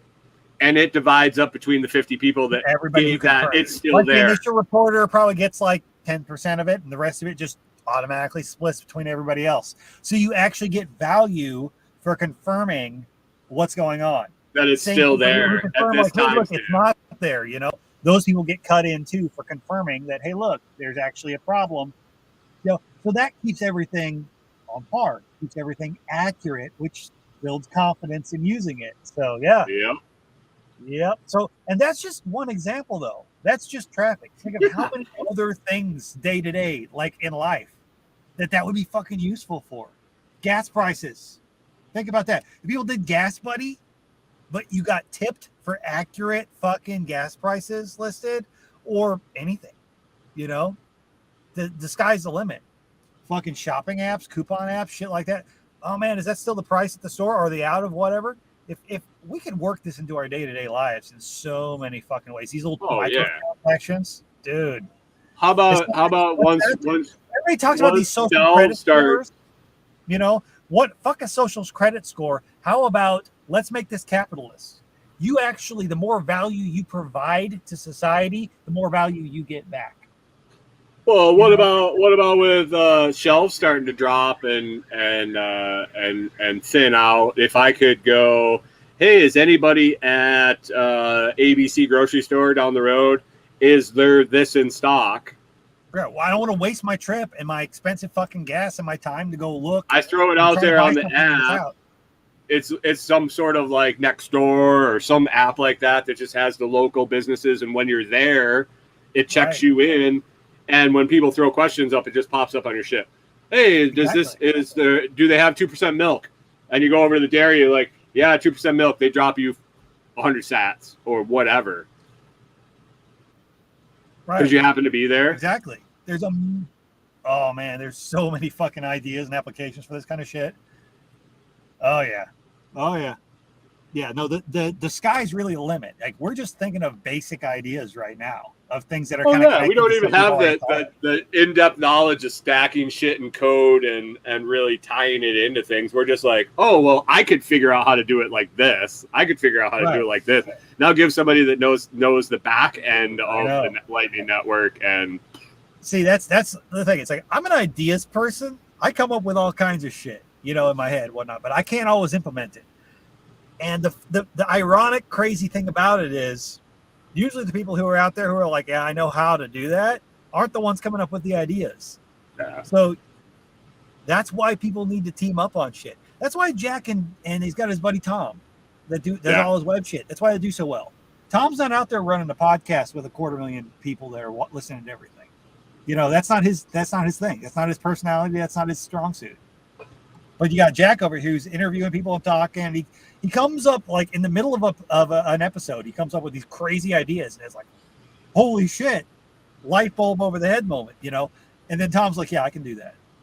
Right. That's where it's at. You know, you get those cooperations. Right. Yeah. I need a Tom. I need a coder. I need a personal coder and internet guy. Exactly. So if anybody wants to be my personal lightning coder, let me know. I will keep you busy. Trust me.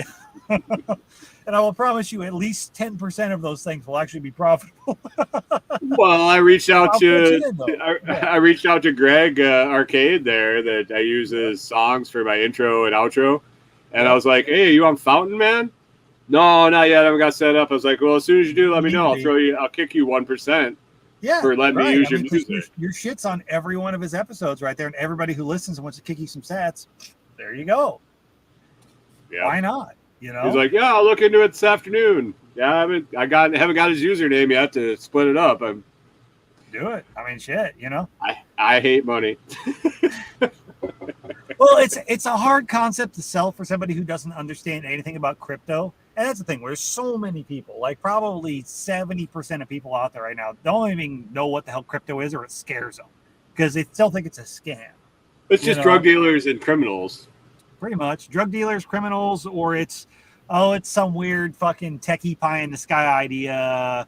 And then you got like that subsect of people who think, well, that's how the government's going to control us all. You know? Vaporware. It's vaporware. It's all just going to go away. Oh, you know, and it's one of those. It's like anything. You know, humans by nature are afraid of things they don't understand.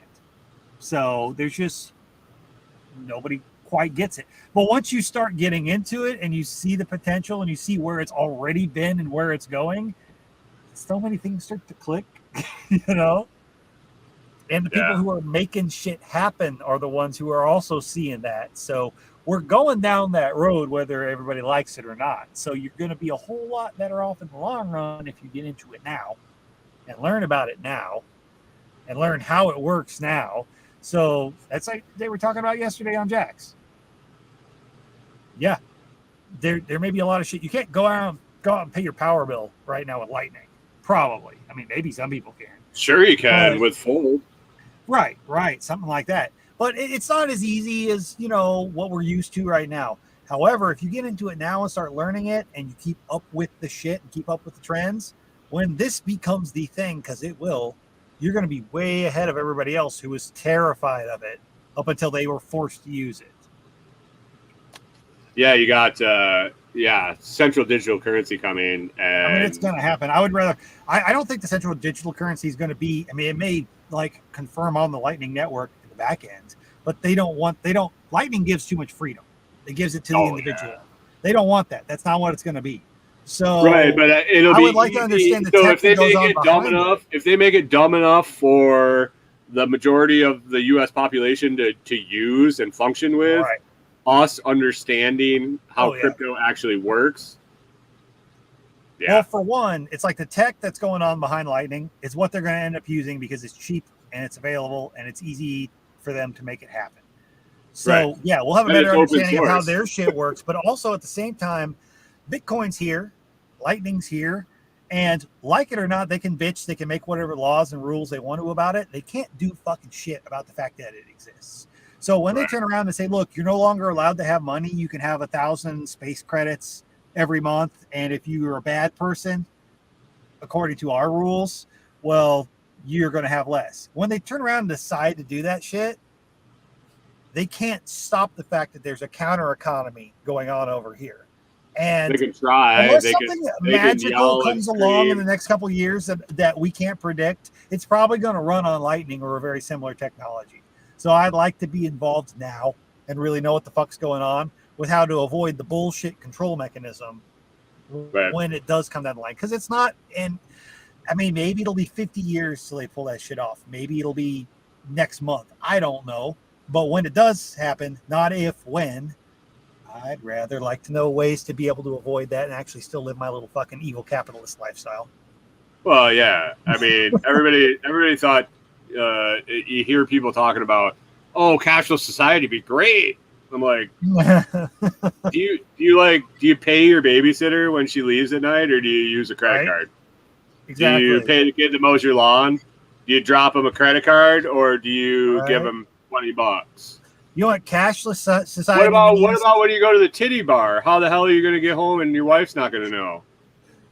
I mean, shit, they got to start putting credit card readers in the stripper's ass crack or what? I mean, how's that going to work? I see them.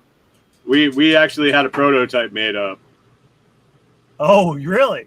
You did? I grew up really close to the border where you could go to Canada and drink when you were 19, and they had some of the finest adult entertainment facilities in the world in Niagara Falls, Canada. And it was only a short 20 to 25 minute drive away. Just a spitting distance, eh? spent a few evenings in there. Yeah. I'll tell you what, it was a whole different world. I was like mind blowing a little bit. Growing up, Iowa of all places, like I used to travel all over the place, go to different hospitals and whatnot. All the sales guys and everything, we're going to a strip club. I tell you, every little hole in the wall town with like 500 people had like 2 strip clubs on the outside of town. You come down here to Texas and it's like, they're not here. Like I'm 2 hours north of Houston, roughly.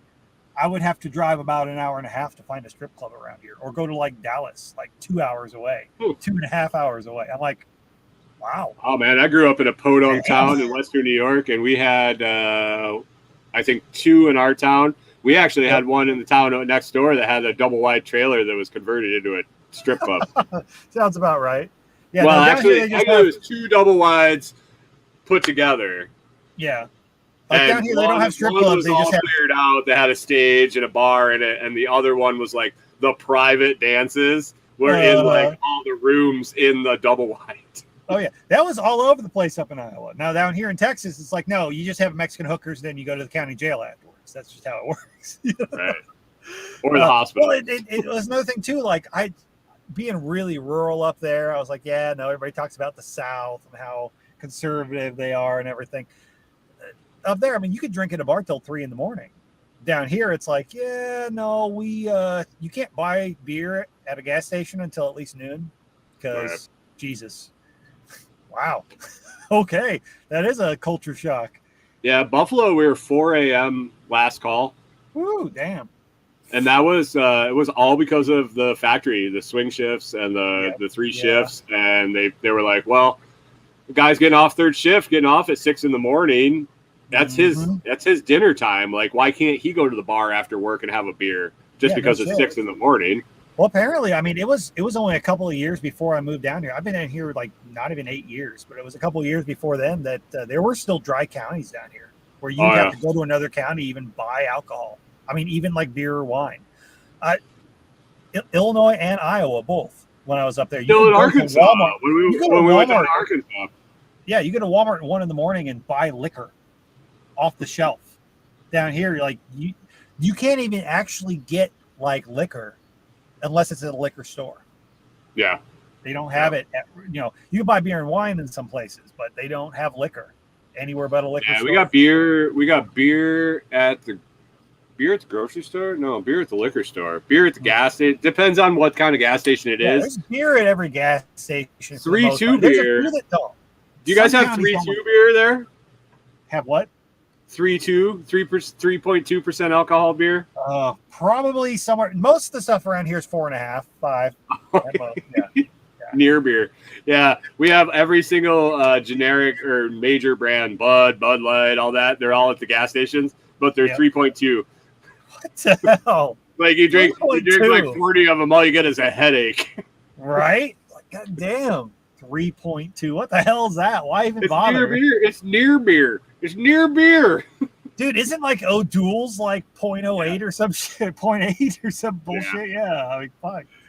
Yeah, I asked. So I quit drinking for like a decade, and so I drank O'Doul's. I drank like Labatt. Labatt actually makes the best NA beer that you're gonna find. Yeah. Tastes exactly. I mean, if you're gonna fool a Canadian, you know you're doing good.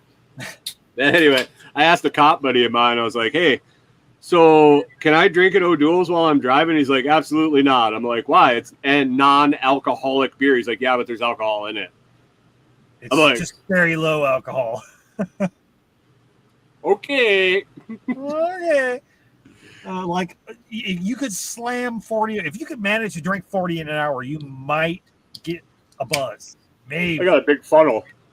Right? Exactly. And you would not enjoy the experience. Oh no. I can only imagine how you'd feel the next day.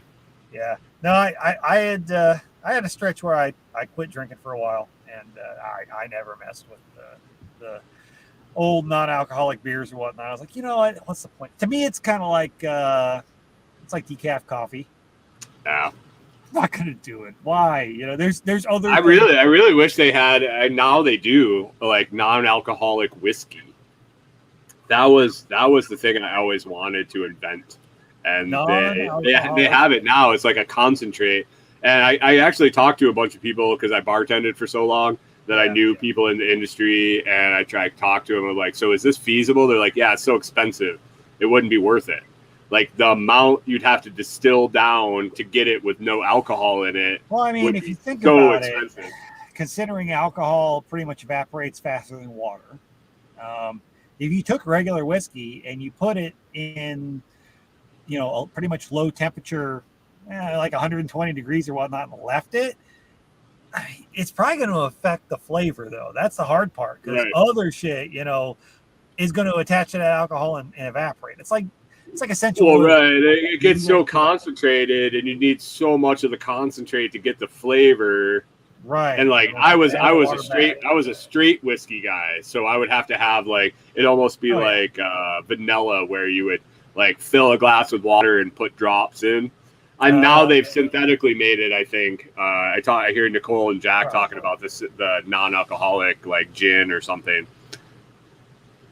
Yeah, whatever. Yeah, I don't know. It was 15. It would actually probably be easier to take a lot of the flavors that you like in the whiskey, like the vanilla and the oak and stuff like that, and actually distill those into basically like essentially essential oil. Right. And have those as a flavoring, you know? I mean, we have natural flavoring of everything fucking else, you know? Yeah. Yeah, I went back to drinking. I haven't gone back to drinking whiskey though, because that was the problem. It comes and goes. Sometimes I'm like, you know, I'll go through like a bottle of whiskey every couple of weeks. Sometimes I'm just like lately I haven't fucking touched it. Yeah, I was before I quit, I was at like a 175 a crown every day, and I had a day and a half. That's problem territory. That's It was in the freezer. I had frozen glasses in the freezer, and that was with going to the bar every night too. So that was just my home stash. Get home from work. I just got divorced and everything. Like, get back to my apartment, and I'm all miserable. I'd grab the fucking bottle of whiskey, pour like 4 ounces. Bring it into the bar. It's hard to like it on the back of the toilet, get in the shower, and sip it while I'm taking a shower. Yeah, it was. It's hard to be off that shit when you're working as a bartender too. It's like it's there, it's everywhere, it's right fucking there. We're all functioning alcoholics. Every single bartender I worked with was a functioning alcoholic. Right. I know like 2 bartenders that are like, I quit drinking. And I'm like, dude, you are a fucking beast if you like have an alcohol problem, but you still 10 bar and you quit drinking. They're like, that's the only way I can do it. Dealing with drunk people when you are an alcoholic and you're sober is the worst. No shit, because drunk people are fucking intolerable. And you just want to drink to deal with. That's why we're all functioning alcoholics. Right? No shit. Like, I get to that point where I'm like, I've polished off that 24 pack and like have a bottle of whiskey a day. I probably need to slow back down. But, you know, I'll recognize, I'm like, it's too much, and I still have the control to back it off.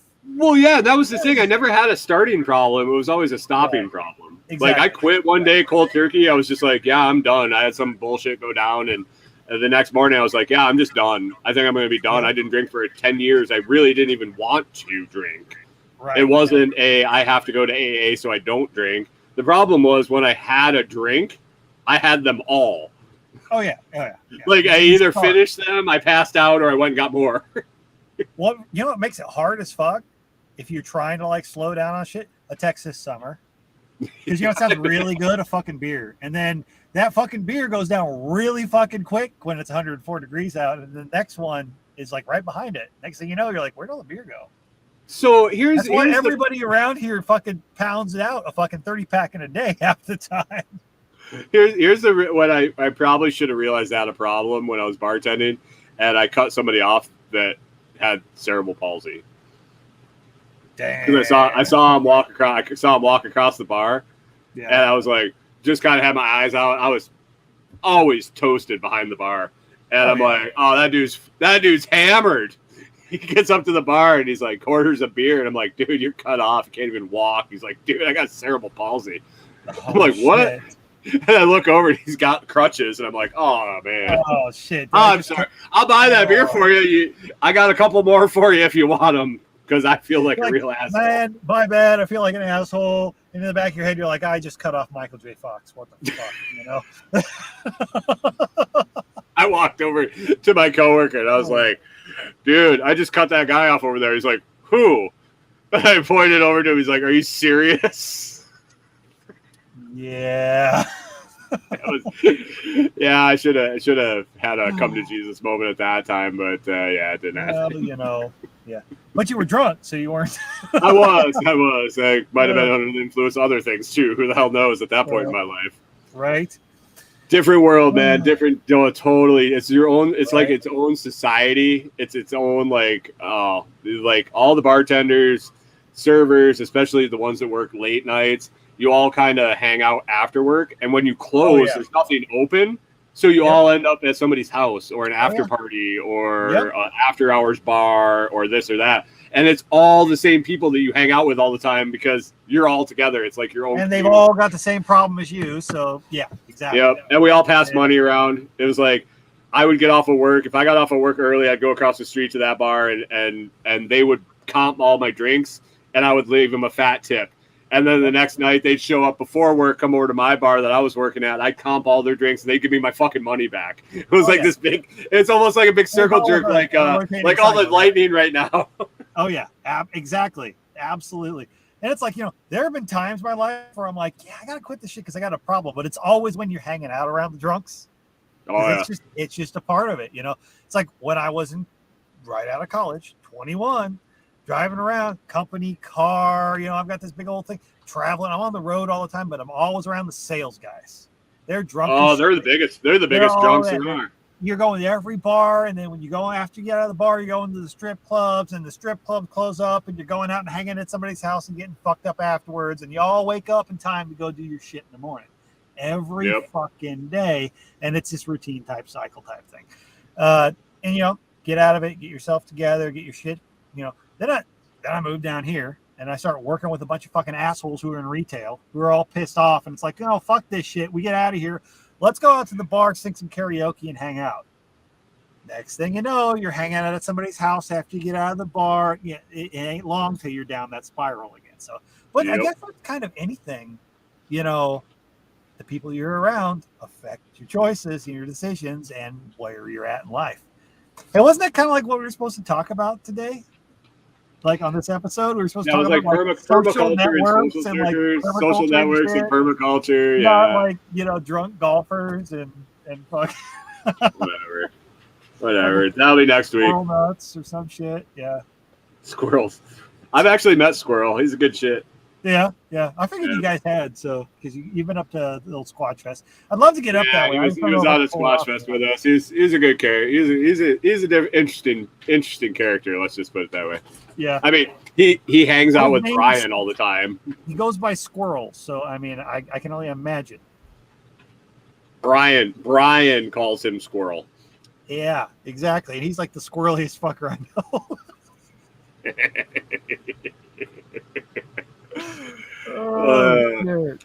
I think I what am I going to talk about on my show tomorrow? Got any topic ideas? Fuck, dude. Pickle Rick. Well, it is Thursday. Maybe I'll do a throwback Thursday to something on the homestead. Yeah, there you go. Let's see. Fuck, I don't know.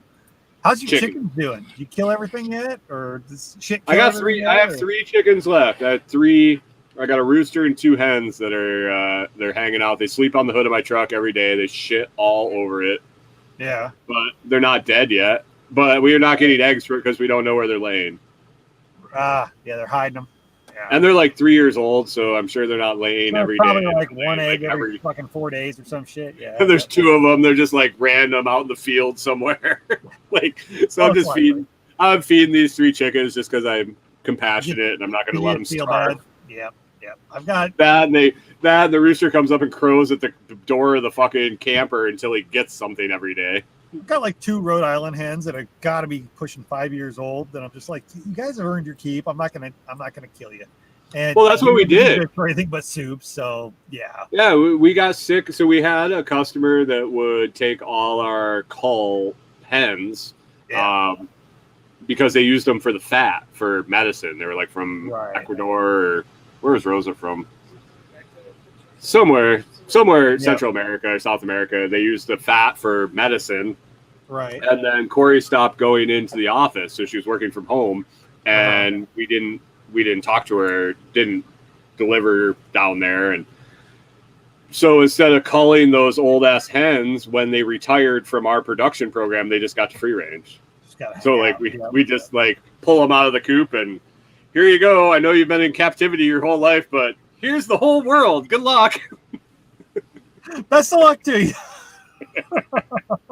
I mean, there were other chickens there for him to learn from, but it was like after a while I was sitting there, I was like, man, like we had them in a tote when they were babies. We had them in the brooder. Then we had them in the kit. They were like in captivity their whole time. And now at 2.5 years old, we're just taking them and here you go. Good luck.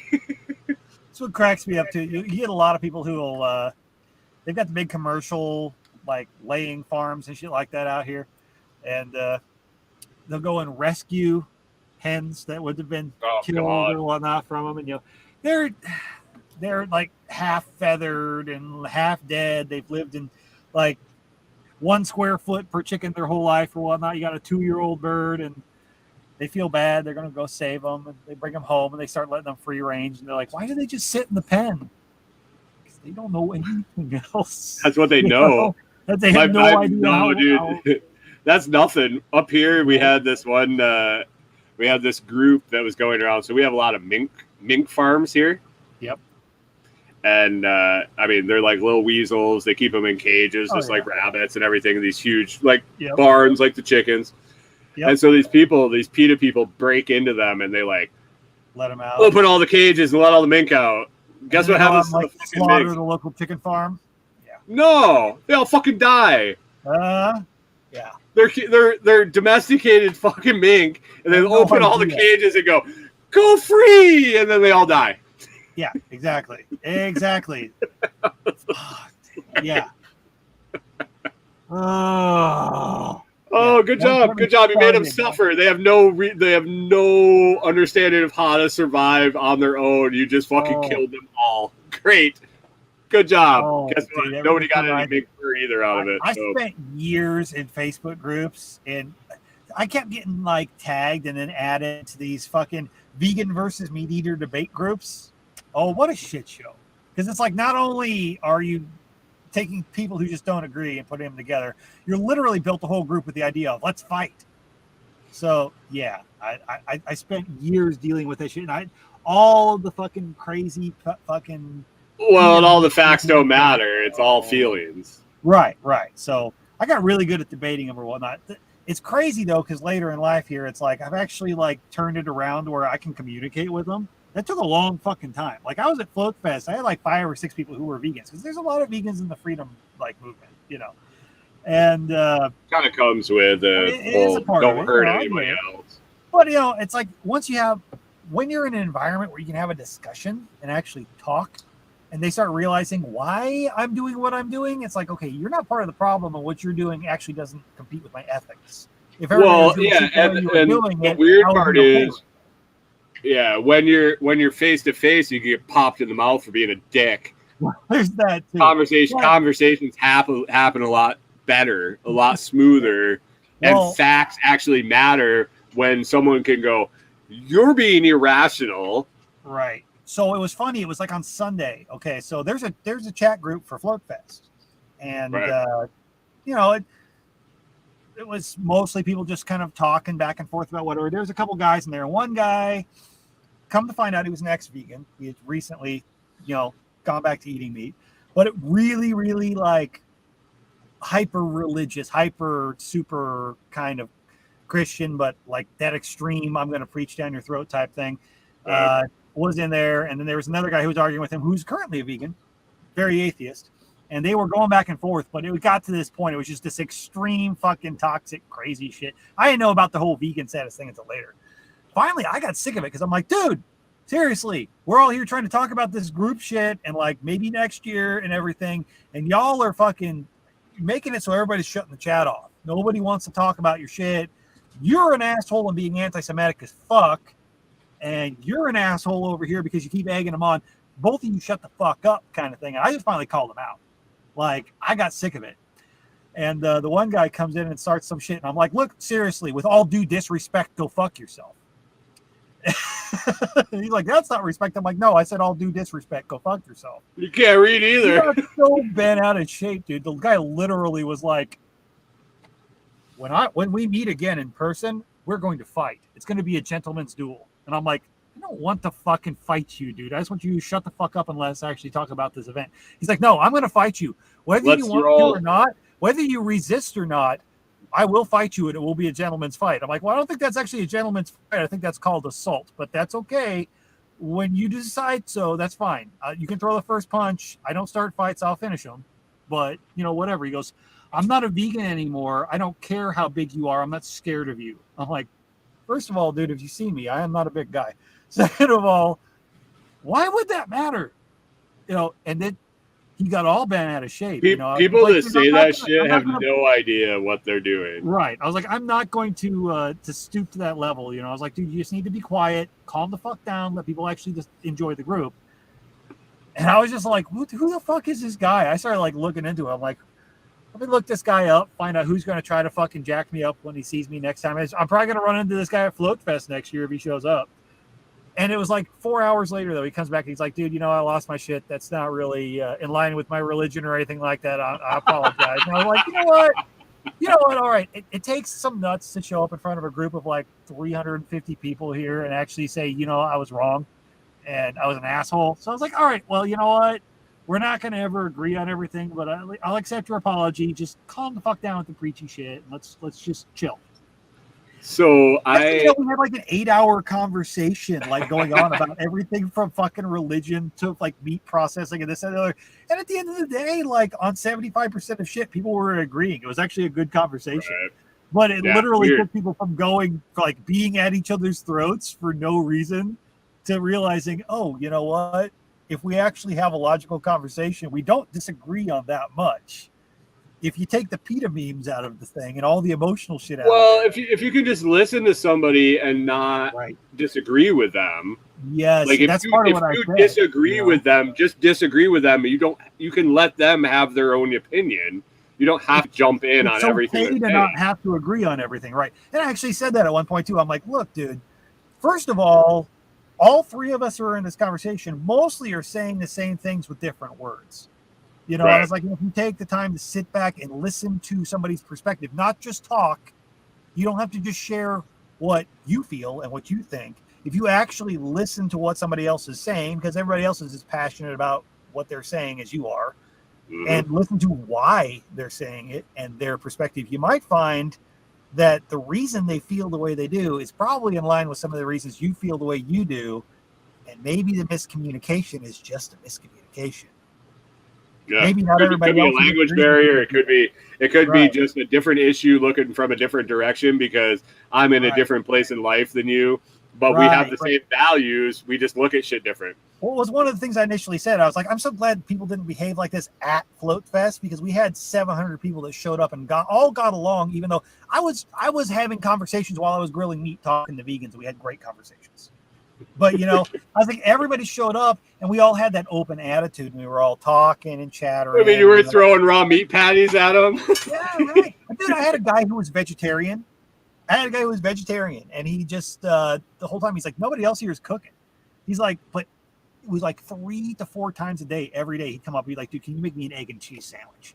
I'm over there grilling fucking steaks and shit like that. And I'm like, yeah, fuck yeah, man. I'm making him fucking He kept coming back and like hanging out. He was so appreciative because, we may not agree on shit, but I was feeding the guy, and he didn't have any. Well, it's not even that you don't agree on shit. He just does his thing and you do your thing. Right. And I'm like, I don't care.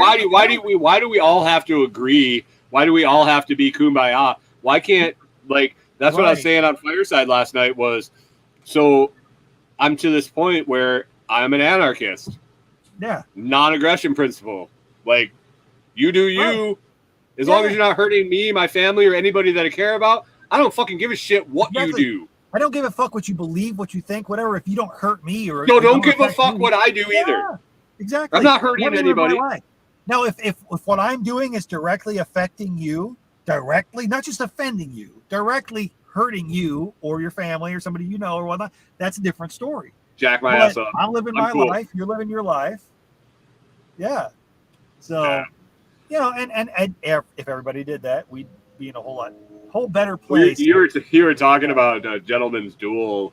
I grew up, so I'm 6'5". Right. When you walk into a bar when you're 6'5", every motherfucker in there that's like 5'8" wants to jack you up. Of course, Just like because. you have to prove something. Yeah. Like, I didn't do jack shit to anybody. I just walk in there and I'm a big dude, so everybody wants to fight me. Right. I don't want to fight anybody. I've been in my fair share of tumble and rumbles. And, honestly, when I was in my late teens, early 20s, when I started drinking, that's what we did for fun. Yeah. Like, we got drunk and went out back and fought and got in fist fights and then came back in and had beers with each other. Like, that's just what we did. So anybody wants to say, oh, next time I see you, I'm going to get in a fight with you. Dude, it's been a while. Let's go. Exactly. It's like, dude, I did martial arts right out of college, during college and right out of college for 10 years fucking straight. I'm like, and a lot of guys, the crazy thing was, I mean, I'm 6'1". I am a thin built guy, but I'm 6'1", and I was the smallest guy at every fucking practice. Everybody else. One guy was like straight out of the fucking army. Like they sent him home because he crushed an Iraqi skull with his bare hands and he didn't have PTSD. Like, it didn't keep him awake at night. He's like, the guy's trying to stab me, whatever. The guy's 6'6", 300 pounds of solid muscle. Like, we'd have to grapple, and he would just lay on me like a beast fucking whale. I'm like, there's nothing I could fucking do. Exactly. But coolest guy ever.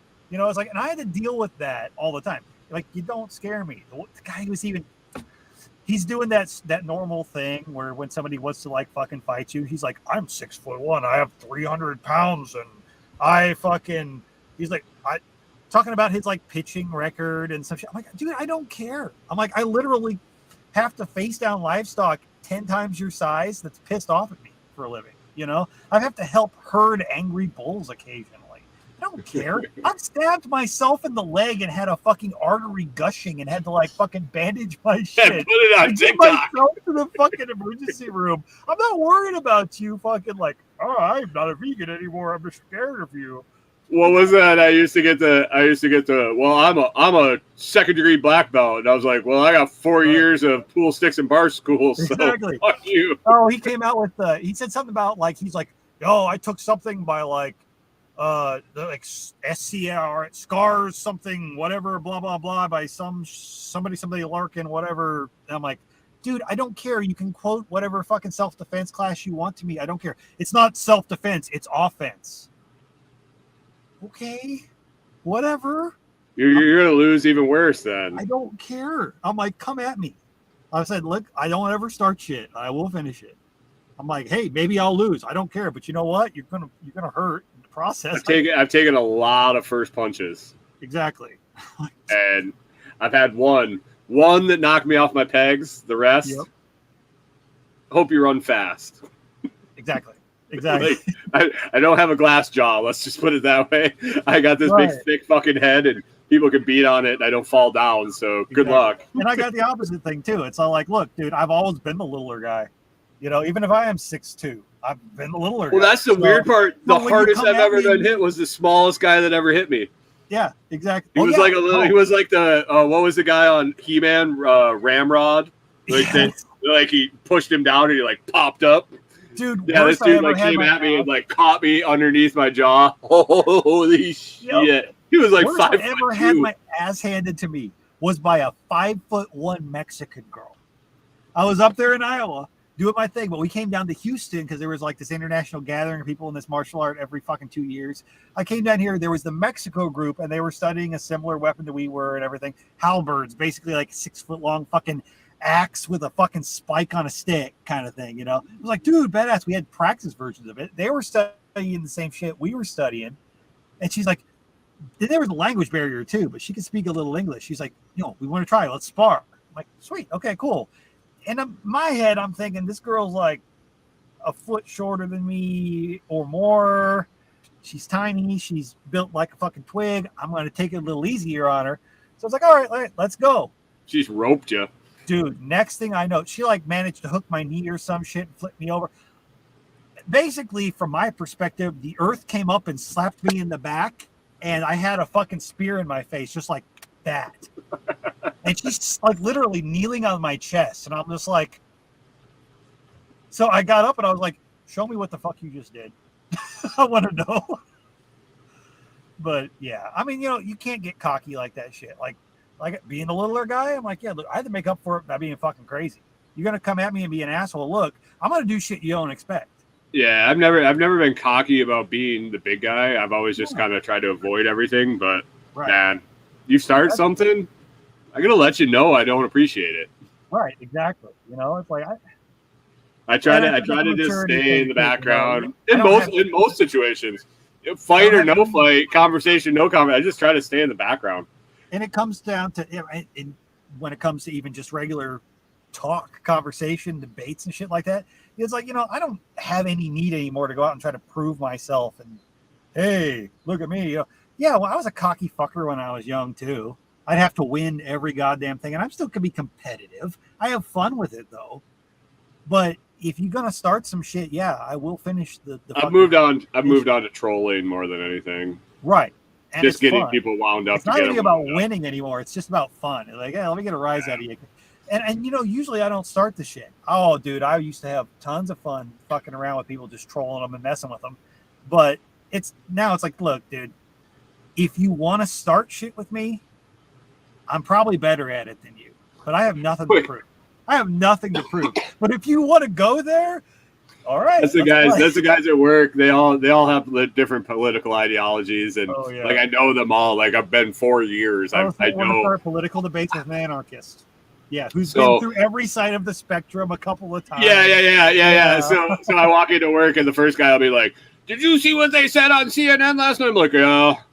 And he'll start going, and I'll just like peg him from the other direction, and then the next guy will come up and be like, "Oh my God, on Fox last night." And I'm like, yeah, and like just peg him from the other direction, and they all get all pissed off. And I had a great day when I pissed off both the left and the right. You got that quiet one in the background going, where the fuck does this guy stand?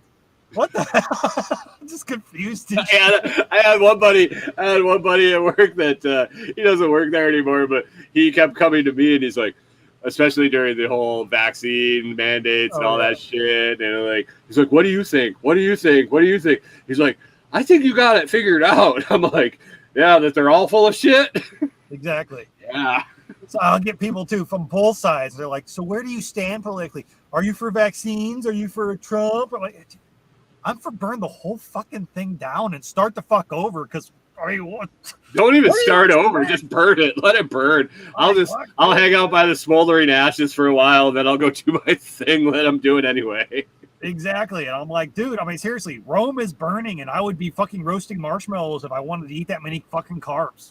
So I took Latin as in high school. So nothing like taking a dead language, but I was going into a medical field, and so like root terms and all that shit. It made sense. But we learned all the history, we learned the language and all that shit, dude. So I know a lot about Roman history. Yep. It's very spooky. We're repeating it like perfectly. It's super spooky. Yep. No, you look at history enough, and it's like you see the repetition of it. It's like, we're just in this part of the cycle. Yep. The names and the dates have changed, but the facts are still the same. And you can't vote hard enough to fucking change the shit, no matter what. That's what they did. That's what they did. Yeah. And bread and circuses, and like all the popular sayings that came from that are all just like reappearing. Oh, exactly, absolutely. Dude, I gotta go. I need to get my ass moving too. So I guess we just leave, and then it's just it's just gonna like run on, and if it's anything like his Telegram streams, he'll shut this thing off in about 18 hours. So yeah. Well, who knows? At least it's not streaming to your. I'm glad I'm not trying to like run my shit in the morning, because it'll probably still be streaming to my YouTube in the morning. Oh, I would lose my shit. I would lose my shit. I'd be like, change your stream key or some shit, but who knows? We'll see. I can shut it off if I need to. I can go in the background where he's got that restream thing set off. But yeah, I guarantee you this shit's going to be running in the morning. Yeah, I'm guessing him and Squirrel are going to go have a good night and forget about the stream going on. Already have. Who knows? He might be on that nugget juice or whatever already. The nugget juice. All right, man. You have a good night. We'll catch you later. Good hanging out with you. We'll catch you later, man. All right.